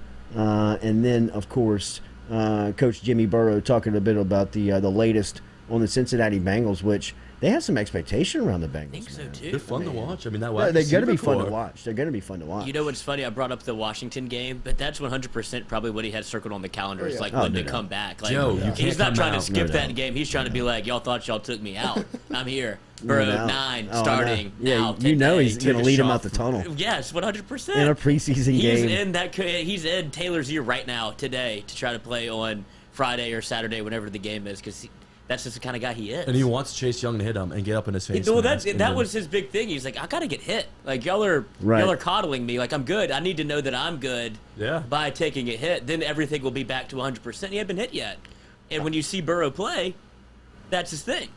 Yeah, wake He him up likes a little- it. wake He him up a likes little it. bit. Yeah. Got that Max Johnson. Max Johnson's got that I think too. Max Johnson's He got the does. Burrow. Yes, don't let me disrespect. That was blasphemy. Burrow's got the Mac Johnson. Go Flow IV and Spa. Remember, they bring you the Jordy Culotta Show every single day. Go in there and ask them about their memberships that they offer over there. The basics, just $65 a month. The upgrades, the combo, the cocktails, the memberships that they offer is 3-month, 6-month, and annual. All online at GoFlowIV.com. GoFlow IV and Spa, health and wellness, that you can find them on Jefferson Highway. They're conveniently located right there at 7970 Jefferson Highway, just right across the street from Abear Specialty Meats, here right in the middle part of Baton Rouge. GoFlowIV.com. GoFlowIV.com. That's GEAUX, FlowIV.com. Let them help you out if you're having trouble sleeping, if you're having trouble with your energy, or you just need a hangover cure. Stop in and see GoFlow IV and Spa, health and wellness. All of the information online at GoFlowIV.com. We can make that happen. What they need to do is get their Saturday morning prep going and go to tailgates Oh, around a little LSU vitamin B? and just get that hangover cure the day of. Yeah. And then you wake up Sunday, make a little trip down to NOLA if you want. Right. But that's how they work. They get you for the day after. You Uh-huh. know, it's not like if you do it the day of, it's too late. Like if you do it on Sunday and you're hungover from Saturday, too late. Knock that thing out in the morning at a tailgate, you'll be right as rain on Sunday. Well, I think we're going to do some mobile IVs here in the studio. Yeah. To start. Yes. Which will show the capability The addiction starts. of maybe Saturdays, but we'll start it here during that. You got a clean spot over there? College is rough. That's right, man. I've seen Train Spotting. Speaking of New Orleans, Saints were on the field on Saturday for the first time in the preseason. So you got your look at the Hoodats there versus Baltimore. 6 turnovers later, they lose the game. Obviously, you're not here for the wins and losses in the preseason. You're just going in there and looking at some evaluation. Some really some guys that stood out, I thought, for the Saints. First and foremost was Tony Jones Jr., the running back, who's a stud. Zach Braun. Flying around. I mean, was he the best player on the field? I mean, at times he looked like he was causing disruption. He was like blowing stuff up before he even got going. He looked like a starter. Now he in was on preseason. ice all of last year, right? Yeah. I mean, and he was it was 3rd round pick. And I mean, like, it would have been easy to look at him last year and say that was a wasted pick. But now on Saturday, you saw what they were waiting on. Like, you saw what they potentially thought they were getting. And, I mean, bro, he was flying around out there. I thought that he was I thought he was the most impressive player on the Saints team Saturday. I really did. I thought that he was the story defensively for the Saints was the way that Braun played, man. Well, that's it goes back to the conversation of if you wanted Baun, B-A-U-N. B-A-U-N, yes. But they traded up to get him in the second round after passing on Patrick Queen to take an offensive lineman. So they had a plan in place, it seems like. Saints mold. Yeah, I think you could have gone the other way and gone Patrick Queen, probably traded up and gotten Cushenberry, but they don't do LSU things, so that's fine. So I see the merit in what they were doing. But they had same idea, same strategy to get an offensive lineman. And they just did it in reverse and traded up to get Bond. But the thing that stood out about Bond is that he did everything well. Like, he was great in coverage.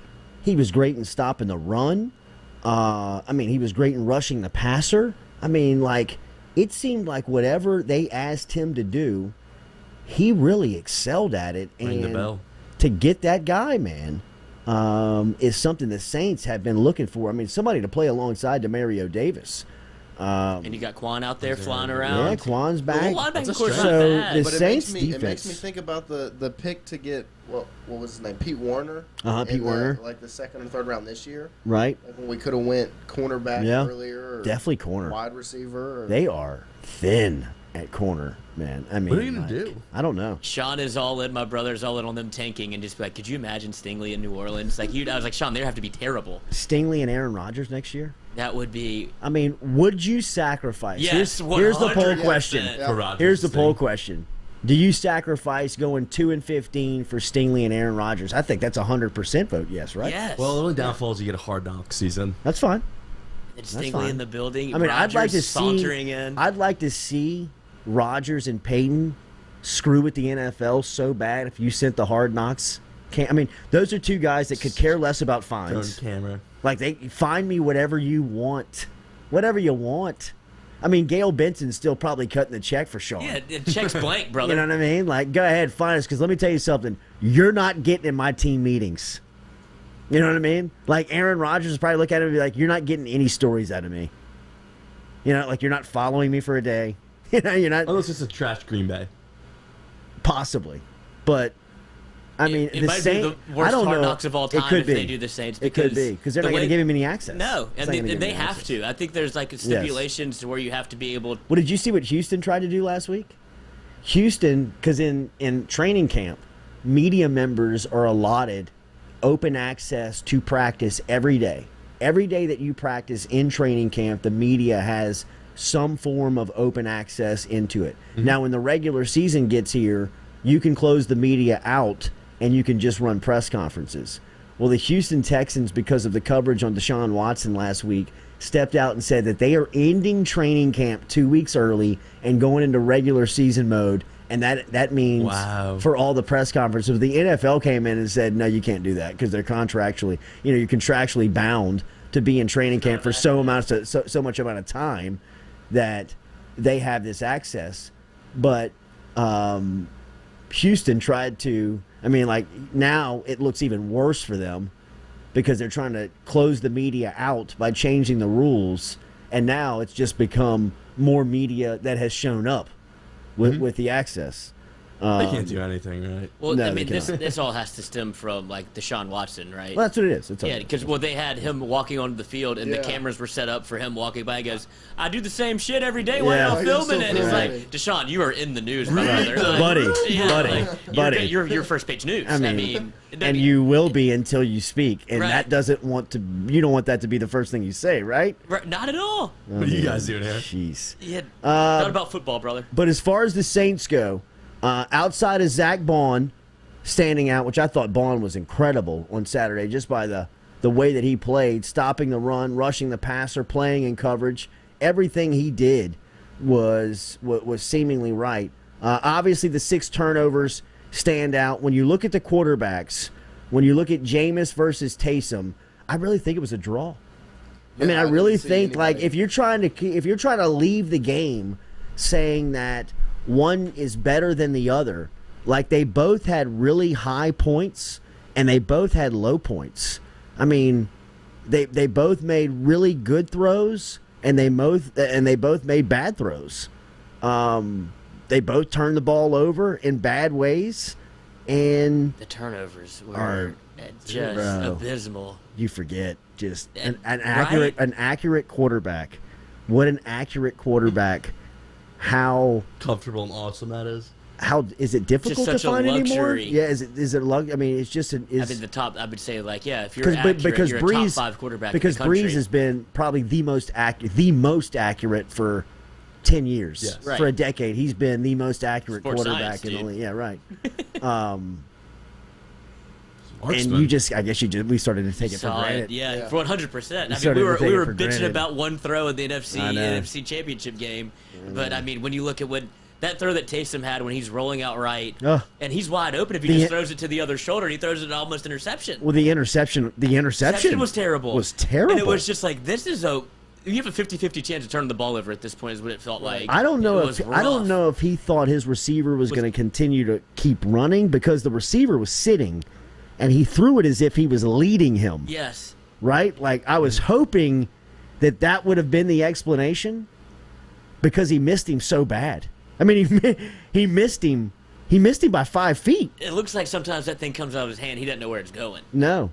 Who are you leaning with? Winston? Winston. I am. I'm leading. Winston makes plays even within the chaos and even within Saturday where you say it was a draw. He makes plays that look more like a starting quarterback. It just looks more fluid. It does. That little 2-minute drill he had. The 2-minute drill was beautiful. The touchdown pass to Callaway was perfect. That was perfect. And I think that the Saints have to use Taysom Hill in other roles. Especially now. I mean, right now, to me, would be the ideal time to be Taysom Hill. And I know he's got his mindset on being a quarterback and, to each its own, but I think his football life lasts longer if he goes... The jackknife. Yeah, and just, goes and be somebody... I mean, he could probably be New Orleans' number one wide receiver right now. He would definitely. Well, he would be a threat for sure, but I think he's thinking football life would last longer as a quarterback. Right. Well, physically. Yeah, exactly. It's like he wants that one contract to get paid, and I'll play. How could you blame him? Right. I mean, if you were on the doorstep of quarterback money, and he's not starting anywhere, had potential to get it, why would you not chase it? You know what I mean? When you're he's making good money in the role that he's in, but quarterback money is different. It's generational wealth. I mean, you've got your grandkids are taken care of. I just don't know if even in New Orleans, I don't know where he fits in as a quarterback. I don't know what team he could go to if that's if he wants to play that card. Be like, I'll walk and go sign a free agent deal to be a quarterback. I don't know who signs him. No, nobody. New Orleans, he'd just be a backup. Who's the worst quarterback? Well, he's a backup here. And Yeah, he gets to play. He gets the best of both worlds in New Orleans. Right. You get to play, and you might play a little quarterback.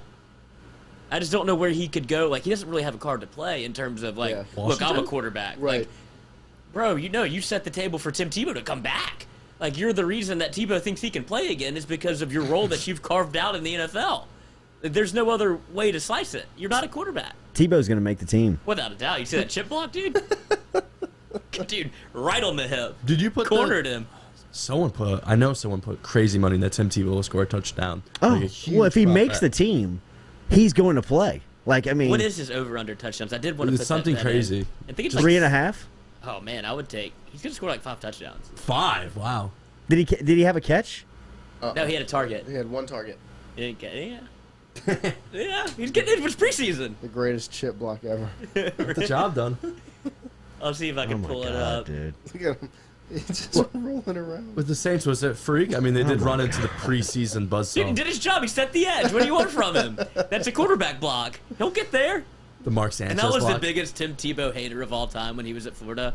But now I just think it's funny. I just like to see him out there running around. Well, I mean, having a blast. he's going to make the team. Without a doubt. I'm not get a captain's I'm not patch. hating on the captain. Yeah, he could. I hope. Go to Christ. His jersey sales is number 1 in the league right now. That's why he's on the team. For the 3rd time.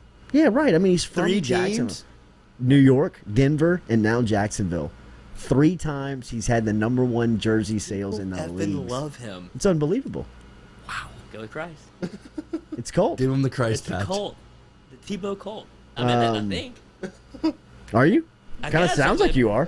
I just think it's phenomenal. This man's ability to be able to go play baseball, not be any good at it, and Sell out stadiums. and sell out stadiums in Right. minor league baseball. What is he? He's not very good. It's the average Joe's dream to be like, I don't know why they keep showing up to watch me, but here I am. I mean- I keep making teams. I keep making money. What do you think about hockey? Should I try hockey? He would be great. Number 1 jersey sale. Without an 88. He could be a goon. I would watch it. Tampa Bay Lightning signed Tim Tebow. 2-way contract. I mean, why not? Why not? He's yet to fail by only failing. I mean, for real, the joke's on us. He's the American dream. What did he do right? just polarized America with college football, and that was it. He got dirty at Florida State, and everybody thought it was blood. Yeah, and he had Jesus quotes on his eyes. And he cried a little on the sidelines, and some eye black. Is that the formula? Yes.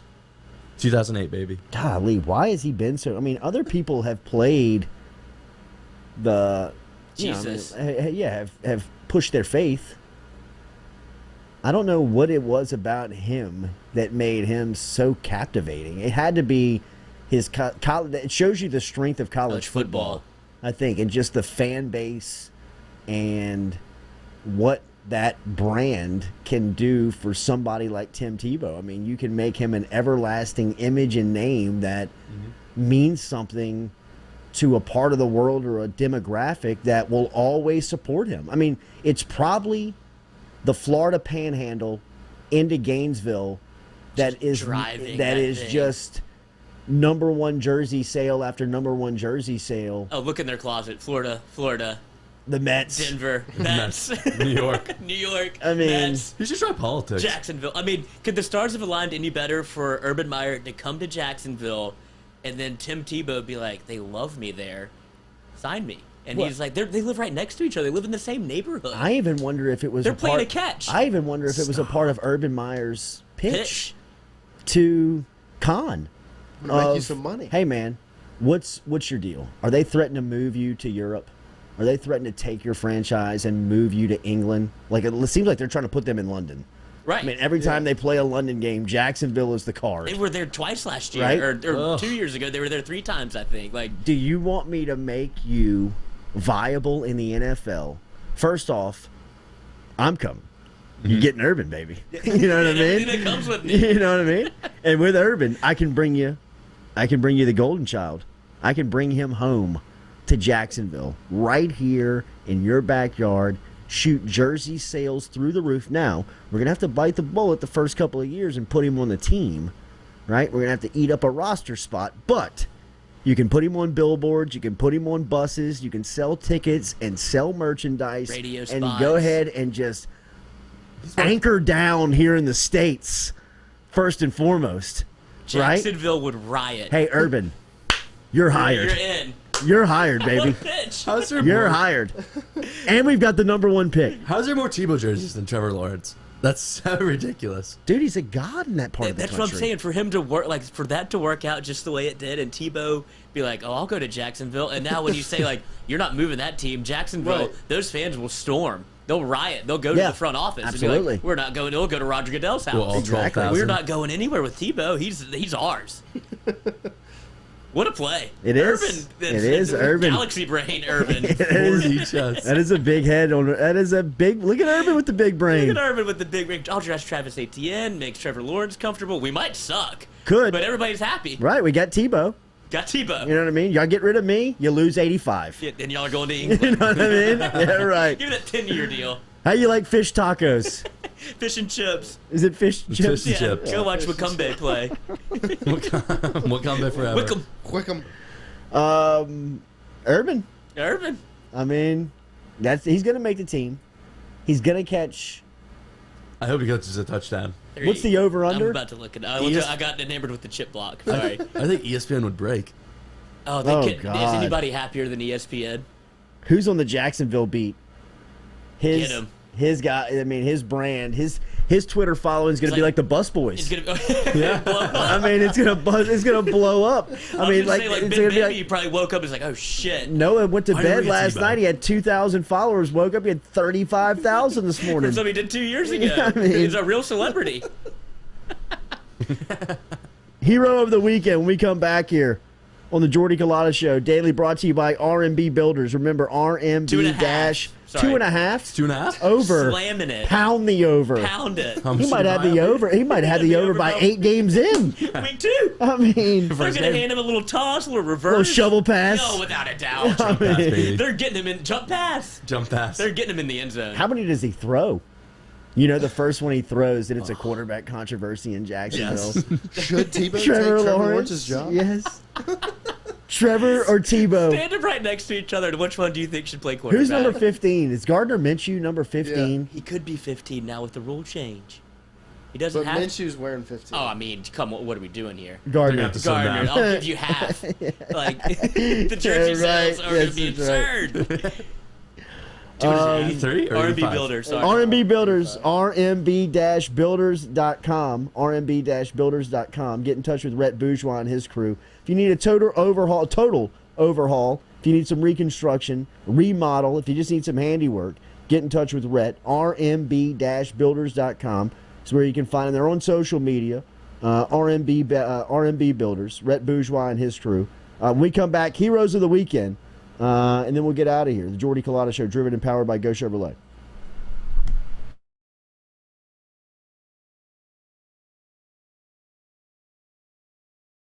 Go Flow IV and Spa, 7970 Jefferson Highway is where you can find them, or you can simply go online to goflowiv.com. Go Flow IV Spa is a medical spa that specializes in IV hydration with vitamin infusion. At Go Flow IV Spa, they can help you with a wide range of issues, from skin care to illness recovery, athletic performance, hangover cure, chronic illness, and even chronic dehydration.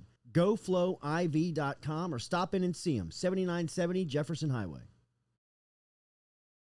Hebert's Specialty Meats, home to the finest boudin in South Louisiana. 2 spots right here in Baton Rouge and out in Prairieville. Stop in and see them in the Dutchtown Shopping Center on Highway 73 or right here in Baton Rouge on Jefferson Highway. Online, abearsmarkets.com, and they're all over social media. You can find them on Facebook. You can find them on Instagram. Hebert's combines perfect seasoning with that authentic Cajun flavor. Find out for yourself. Baton Rouge on Jefferson Highway and in Prairieville on Highway 73. abearsmarkets.com. Gearing up for spring and summer down here in South Louisiana, and you want to keep your lawn maintained during these sunny seasons, get in touch with our friend Blake Hebert over at Hebert's Lawn Maintenance, where he says, you grow it, I mow it. 225-485-8022. 225-485-8022 is where you can find Hebert's Lawn and Maintenance, the official lawn and maintenance company of the undisclosed location.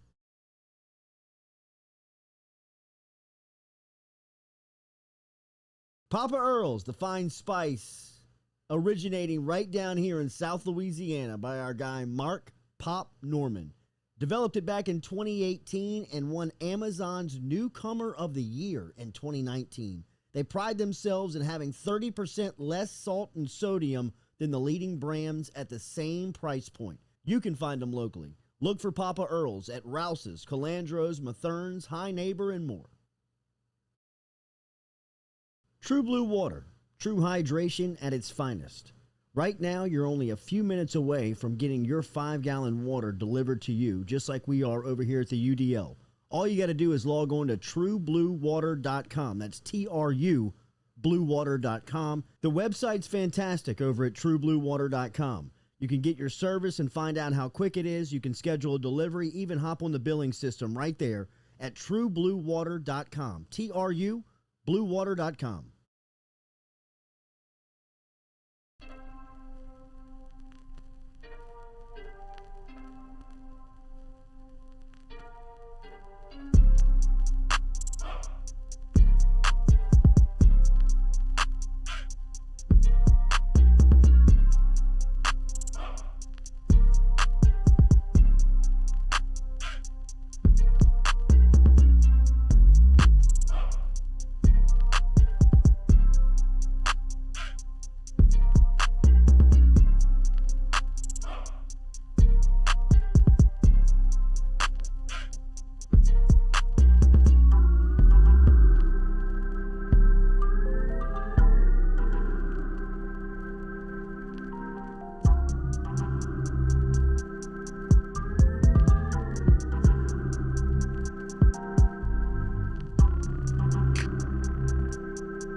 Welcome back here to the Jordy Culotta Show, driven and powered by Geaux Chevrolet, online at GEAUX, Chevrolet.com.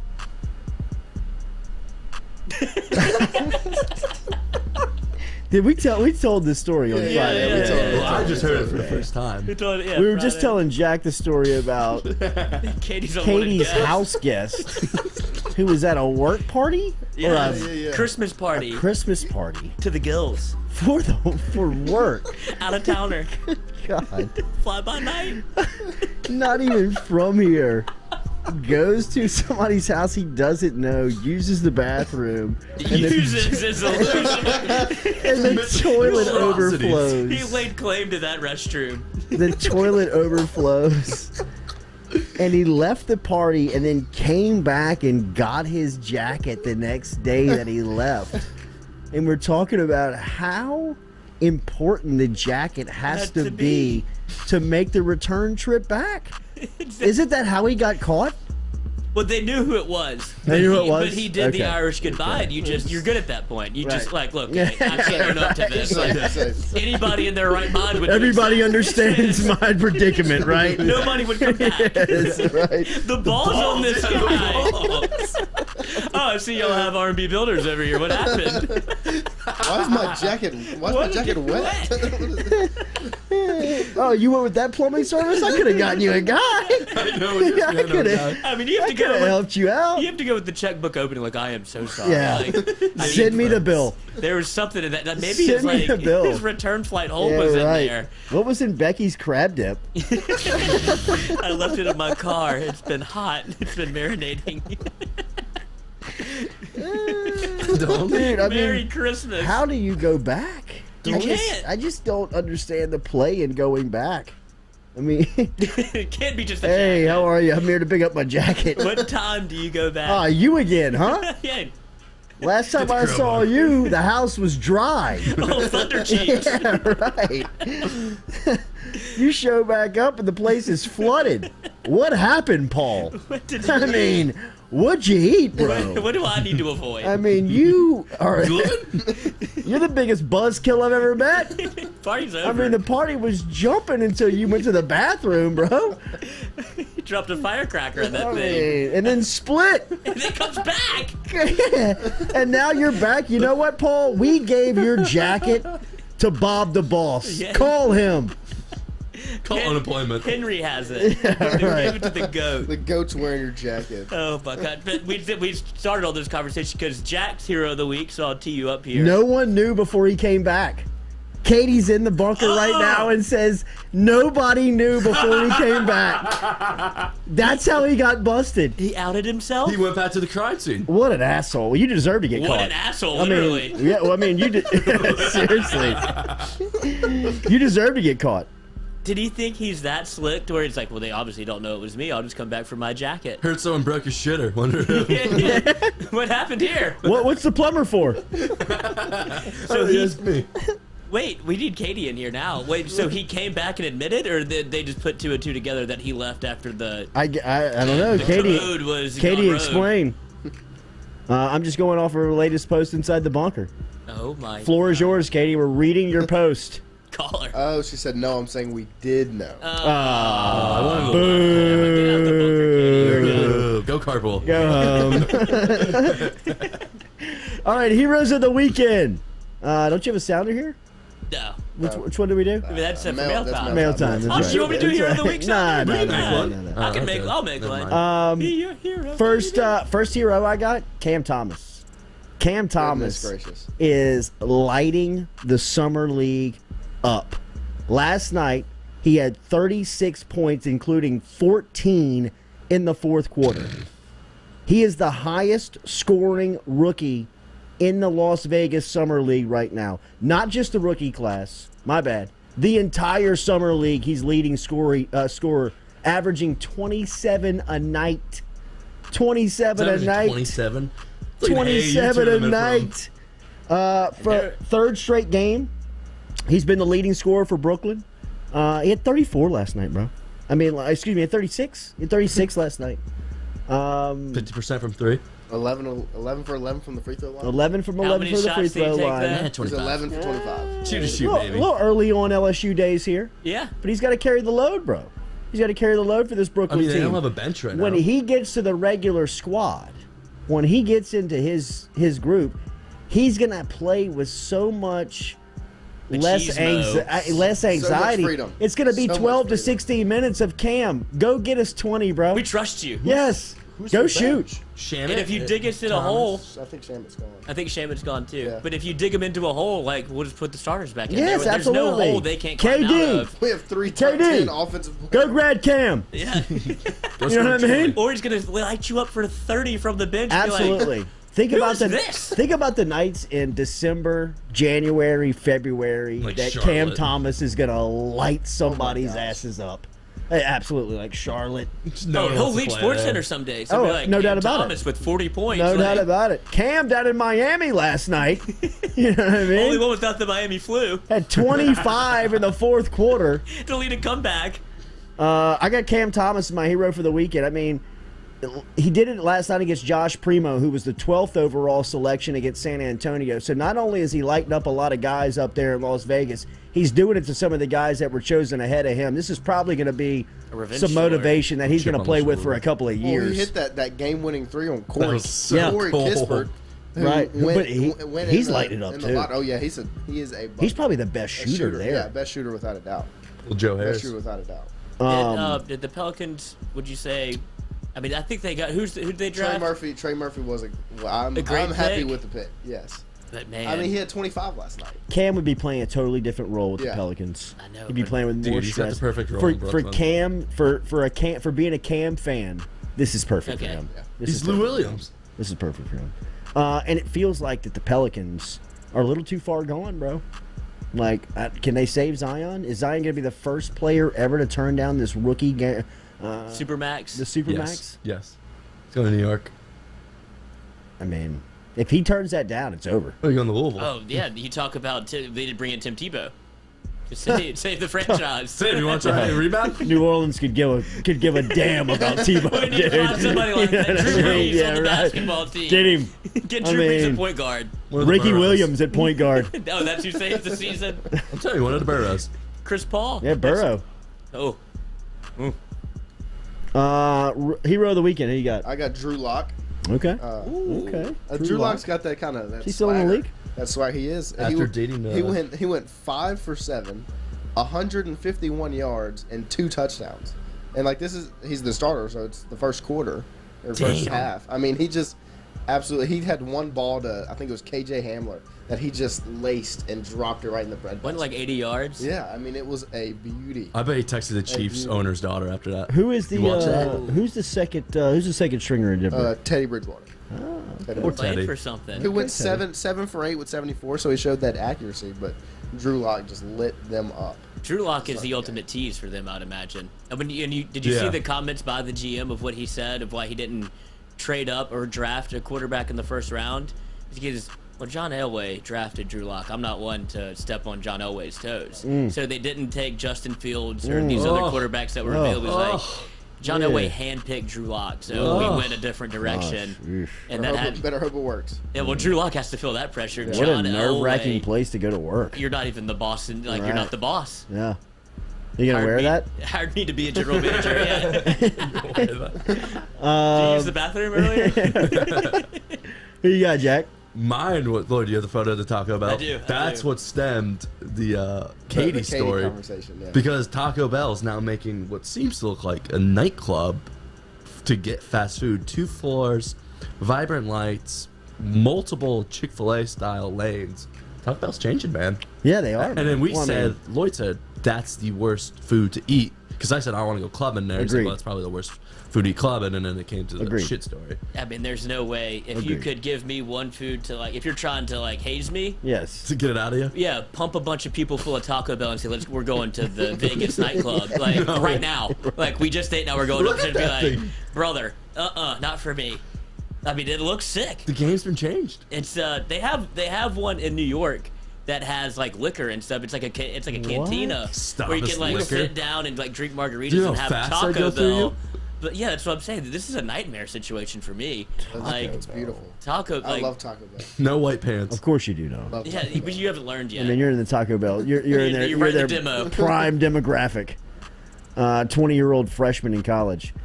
Hero of the week, and this is anti-hero of the week. It's the NFL with these taunting rules. I mean, you saw it happen with the Saints game. It's what are we trying to? I mean, I thought we Anti-fun league. shook the. Me too. We shook the no fun league. Me you know, too, we're having man. celebrations. Changing the numbers. Yes, everything that they did right, and you see this coming out. Like, they're obviously over policing in the preseason to let you know, like, look, this could be a taunting penalty, but at the rate that they were calling them was almost mind-numbing. It's like anything you do, you can't stand up and flex. You can't. They're almost taking away the first down line. What's like, your, you can't even shoot your arm out. They were. It's the no fun league. What's your again. favorite celebration of all time? Mine's Joe Horn. Joe Horn with the cell phone That's- probably has to be Or it. Tio Yeah. jumping into the box. The Sharpie. my- Randy Moss mooning. That was Randy what a Moss is despicable act by Randy Moss. Randy Moss is good. My favorite was the greatest show on turf.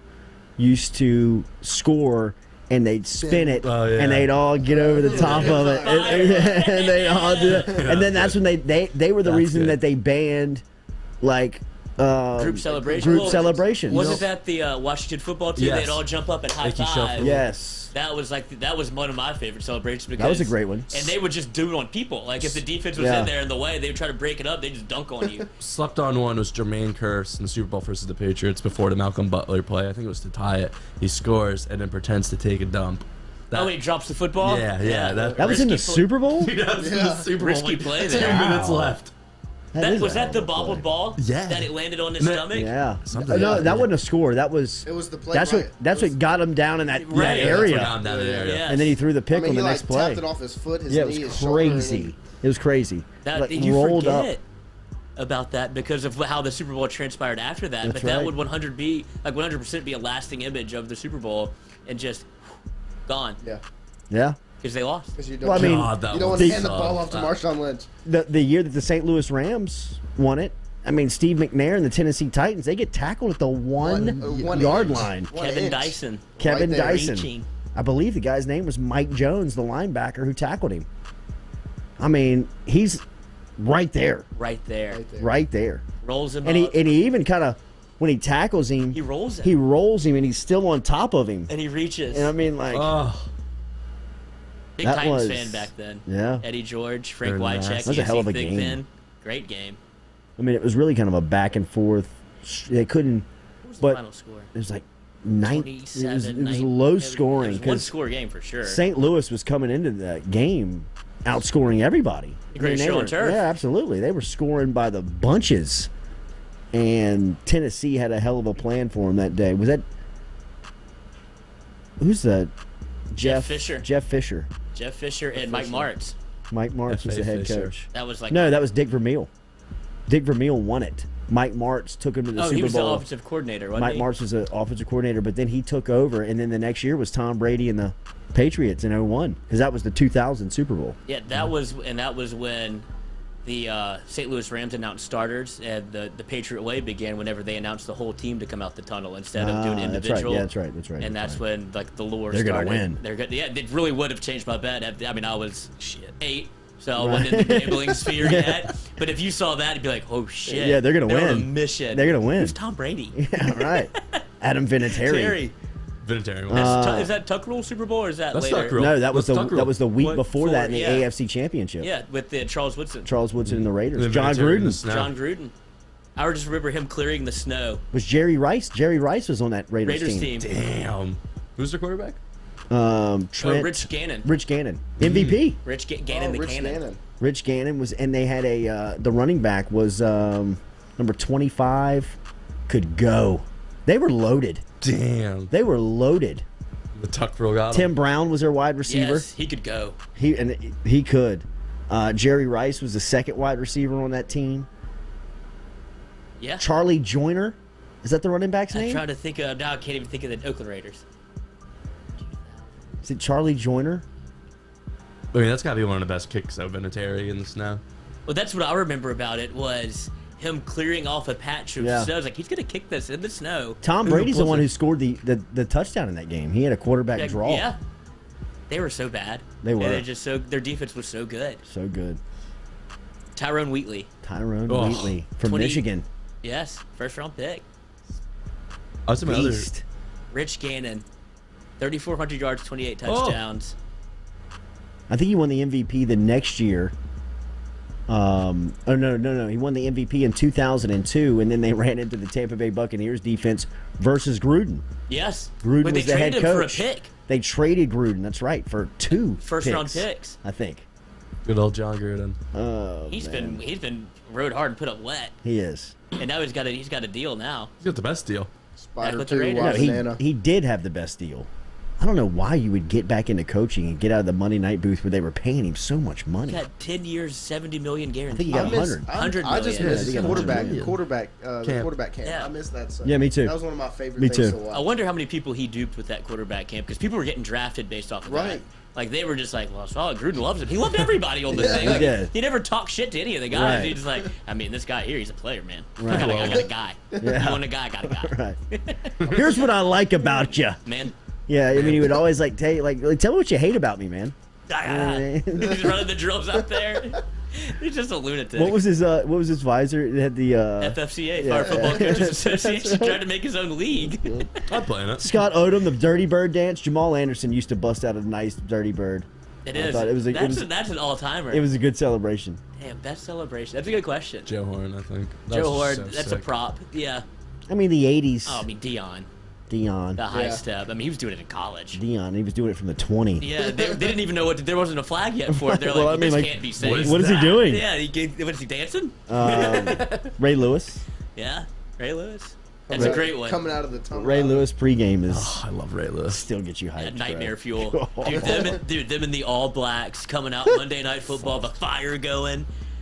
Blowing the water out of his mouth. Oh my Jesus. god! Imagine being a running back. You know what, Coach? I got a high ankle. That's what I'm saying. That's like the in the car thing. You're like, I'm not playing. Yeah. Never mind. I mean, have you seen that video of Chad Johnson when he tries to crack back on Ray Lewis? Because what are you doing? And he goes back to the sidelines like, man, I tried to crack back on fucking Ray, man.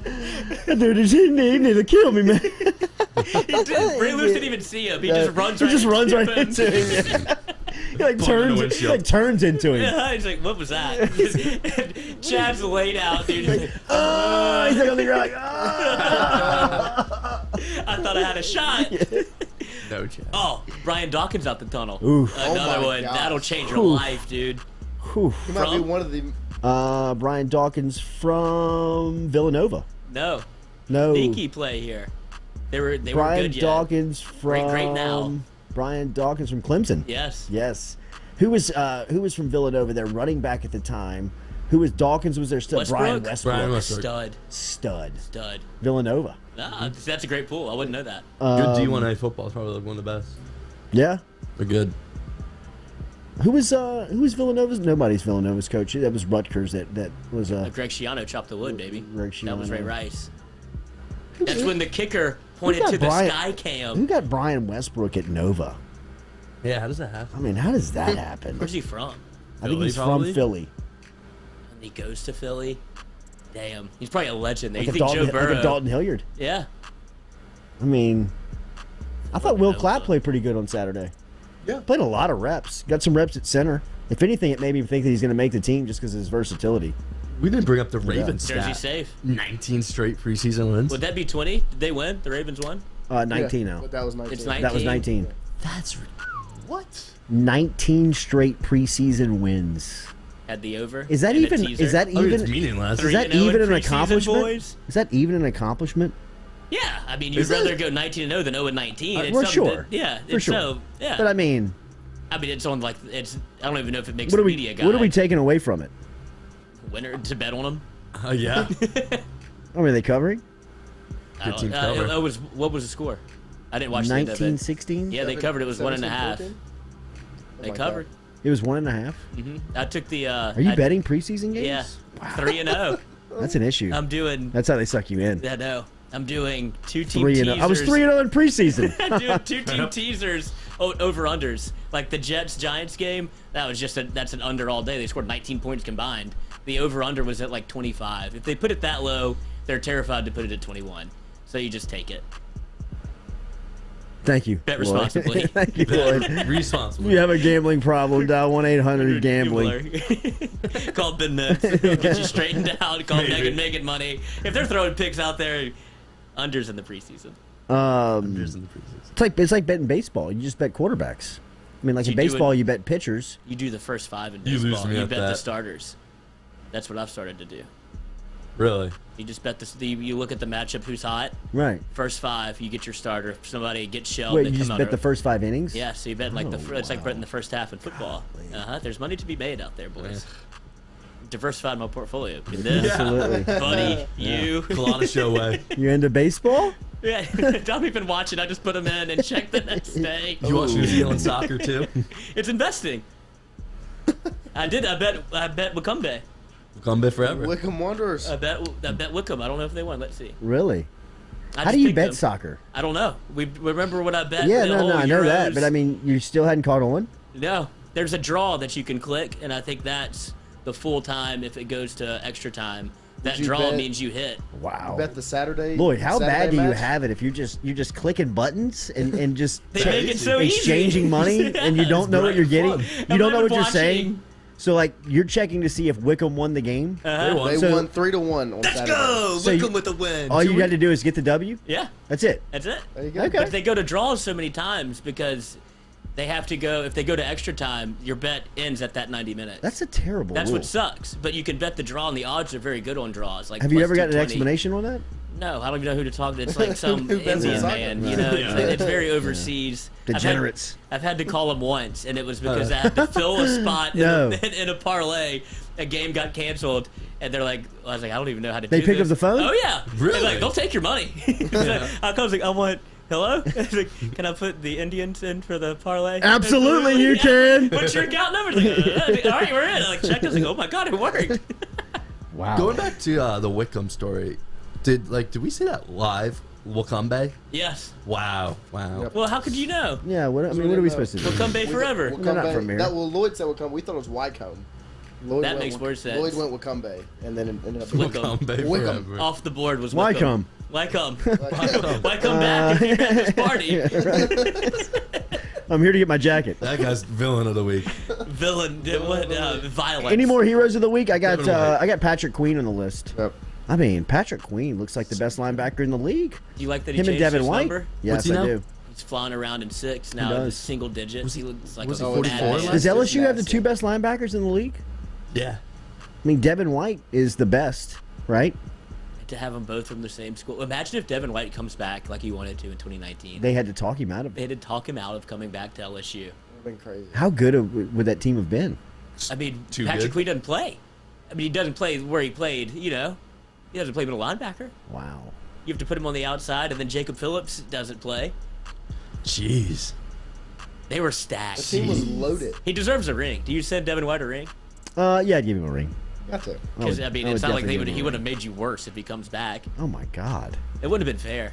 I mean, the performance, what he did to the Saints in the playoffs, he was Yeah. so good. He was legit. He was the difference in the game. He was everywhere. There were times where he was running with wide receivers and slot guys where you could tell he was like talking shit to him as he was running next to Easy him. for me. Yeah, man. Is this all y'all got? He straight up dominated that game. I mean, Bruce like that high Arians. school story. Bruce Arians said they were down running backs one week, and that they put him at running back on Wednesday in practice, and seriously contemplated in the game if they lost a guy that they were going to put Devin White at tailback and just pitch it to him a couple of times. Holy fuck. Imagine tackling that. His high school running back highlight. You know, he's the number one Yeah, running back in yeah, the yeah, state. I mean, they didn't switch him until his at the end of his freshman season. If you remember watching him cover kicks in number 24, Yes. when he was number 24 covering kicks, I'll never forget he flew down against Ole Miss as a true freshman and cracked somebody open and got up Just CTE. and ran off the field Oh, doing yes, I remember that? He was yeah. doing the shark. Remember the Ole Miss was pushing the Yeah, the land shark. land That was sharks, their and defense. Devin White Shark. flew down, decleated some cat. Just, I don't even know if he went to the ground. Like, I think he ran straight through him, and just, I was like, who the hell is 24? Get him out there. I mean, there's got to be a spot on the team for him. And then he was like talking shit to Leonard in practice, and I was like, who is this guy? Is going to be great. Big time. Great. now And you can even tell again. now today, Leonard's kind of like in his presence, kind of like he's the alpha. You know what I mean? Like, and there's not a lot of rooms in the world where Leonard Fournette's kind of giving up the status. But in that locker room next to Devin White, you can tell he's kind of like, "Hey, man, I'm playing second fiddle. Yeah, I'm backup singer." Because he is like, that's what Leonard is. Like, he's Leonard almost like 2.0. Like, I'm supposed to be the one that's 6'1", 240 and runs a 4.4. And now Right. You're 6'1", 240. And you're chasing me down from behind. Yes. And you could play running back if you wanted to. Tackling me with one hand, just one arm. Where do you think Devin White's going to rank in the top 100 players? He's in the top 20. I think he's in the top 20. Number one at his position? Yes. I think he's the best I don't think linebacker in the they're- league. I don't think they're going to give him the number Who would one it be? nod. Darius They're going to Leonard. give it to Darius Leonard or Fred Warner. Yeah, the guy. Darius Leonard, I would Those listen two guys to. just signed monster deals. I would so. listen to. But turn on the film on Devin White. Oh, nobody's watch this year. nobody's doing what he's doing. And What'd you Darius get? Leonard's A dog. he is a certified dog. Even the guy that plays right next to Devin White though is a stud. Levante David. Levante David. Doing it David's forever. been Yeah. a stud. Yeah. Yeah. When did he go in the draft? Fifth? Who? Devin White? Yep. Devin White went Fourth. fourth. Fourth? It was five. It was five. Five? 5? My bad. Leonard was 4. Jamal Adams was 6. Patrick was 6 also, or 5? Peterson? Patrick Peterson was 5. 5. Yeah. Highest drafted Peterson was ever 5. is He's Jamarcus. Jamarcus 1. Um, But Joe was 1. Joe was 1. I'm just thinking, it reminds me of was kind Glenn of. Dorsey 4 or 5? I think Tyson Jackson went like 3. No, Tyson Jackson went 2. 2? Tyson Jackson went 2. The Kansas Chiefs? City. Yeah. That D-line was so gross, so they didn't have a choice. Yeah. But it makes me ask the question: is this like, if you go and redo that draft, I mean, Devin White shouldn't be the 5th pick. It's almost like a Derek year was Stingley that? scenario, where it's like, just take him. Yeah. Because he's gonna be like, you got a Hall of Famer, I know it's only 1 year, but Devin White looks to be a Hall of Famer at one of the most important positions you can have on the football field. Like, he shouldn't have followed the 5th, but it's just position based. 2019. 2019, yeah. Let me see. I'm going to pull it up right now. I mean, he was a rookie the year that LSU won the Natty. Right. Let's see. So before him went Kyler Murray was number 1, Nick Bosa, Fair. Which I would take both Fair. of those. Quinnen Williams to the Jets, He should Cleveland have. and then Farrell. Cleveland Farrell 4 to the Raiders is probably the one that you're So if you're redrafting, you're taking him third. Third. third, probably, yeah. Yeah. Jets missed that one. Strong. Tampa Bay Uh-huh. Just fell to him. gets the face of their franchise for the next decade. I mean, it's him and Brady right now. Brady more than him, Right. but I mean, if But I mean, Brady will probably be here for another 20 years. But but I know what you're trying to say. Yeah, I mean, it you would will just be you him. would just think at some point it would gonna- it's Transition of torch. power It would slides transition, over right. to Devin White. Wow. Oh, he was so good in the playoffs. He was like He freakish. won the Saints game. Yes. He was Yeah. the difference. Absolutely, was just all over the place. Well, Alvin really does. Kamara the couldn't. interception he made. Yes. I mean, it was like he was playing. Almost ran it back. I thought there was an there was a outside. 2-second window Where I wanted him looked to. where it looked like he was going to. Yes. Shoving people. Stiff arming. Like against throwing high schoolers. people off. I've of had him. this ball in my hands a lot. That's what's so dangerous about him He looks like a running back. is that his ball skills. Like I played offense. I mean, like he runs with tight end step for step, but then he'll make a play on the ball, and once he flips his hips, I mean, you're dealing with a front of tailback. that. Right, and I then mean, look- you're dealing with Leonard. And then look who's like left to tackle him. It's Right, you're Drew Brees. on the other end. Right. Who was like a glass bottle. I mean, It exploded. Like if he got in the way, it would just be over, and you would just see he a just bunch fall of at his pieces feet. of Drew Brees. He would just fall at his feet. I mean, that's really. what I'm saying. If even that is terrifying. Who was the quarterback that Shy Tuttle? Was it Matt Ryan? Matt Ryan, That oh just my put him gosh. into the turf, The dude. penalty. Um, That's when that like goes to show the difference. Like those quarterbacks, like you're real safe until you're not. Absolutely. Like y'all are athletes, but it's like Absolutely. let Shot Tuttle get his hand, let Devin White get his hands on you. It's Exactly. Like, no, thank you. no way, no way, no way. B.J. Ojulari, Ali Gay. That's what I'm telling you. The difference at Mason UCLA. Smith. Mason Smith, Andre Anthony. I mean, don't take the offensive line troubles away from Week 1 scrimmage to heart. I would say that it's probably more of a compliment to the defensive line than it is a criticism of the offensive line. They got some miles to go to get better on the offensive front. No doubt about it. They need some depth to be developed. But LSU's defensive line could be top in the conference. They could be best in the conference type good. And, I mean, just deep, long, athletic, fast, 2011. mean. We'll see. Who it was Brockers and Josh Downs were like the two main In the middle. in the middle, and then on the outside they were gifted, right, with Sam Montgomery and Mingo. Daniil Hunter. Daniil Hunter went on that team. He Was went on he 11. He went on 11. I mean, even if he was, they were misusing him. Yeah. I mean, look what he did in the NFL. But he wasn't on 11's team. I think this team is deeper than 11 up front. When you're talking about defensive front guys, I mean, Joseph Evans, Jaquelin Roy. Okay, so this one shows Benny Logan, Michael Benny Brockers, Logan, Sam Michael- Montgomery, Barkevius Mingo, Anthony Johnson. Anthony the Freak Johnson, Ego Ego Ferguson Ferguson, was a Jamario third Rasco, Beatball. Mm-hmm. That's some studs. Yeah. No, they were loaded that year. I mean, I forgot about Benny. I played against Benny in high school. Yeah. That was a disaster. Benny was a starter. Yeah. He was wearing 93. And Michael Brockers. I mean, he's still in the league. Brockers Yeah. went to the league because of that year. Yes. still there. But the defensive line this year, you got a depth chart on them in front of you. I mean, just on the outside, they got potentially 2 top 10 picks in Ojulari and Gay. Yeah. Neil Farrell, Glenn Logan. Andre Anthony, Neil Glenn Farrell, Roy. Glenn Logan. Jaquelin Roy, Glenn Logan, Joseph Jacoby and Evans. Guillory, Joseph Evans, Jacoby and Guillory, still Mason unproven. Smith. Mason Smith, still unproven. Andre Anthony on the outside. Yep. God. And then almighty. Landon Jackson's that big 4-star freshman. Yeah, I don't know. that's I don't not- think he'll play that. he's Is not- he on? he's not- Is they got him Injury. outside? Yeah, but he's still in a non-contact jersey. Still, Yeah. Yeah, they talked Not about him healthy. playing tight end. yeah. Really? He played That's tight not end in good. high school. It's not good That's either. not Yeah. good. Tight end. Well, he was the one that he got memed because of his he That looked drill. weird doing the drills, He and did so like they the like, little- "Ooh, where they have the not- dummy and you have to like, and so he's like full open hand, like slapping it, Ugh. and so he got. What is he doing? It literally looks like this.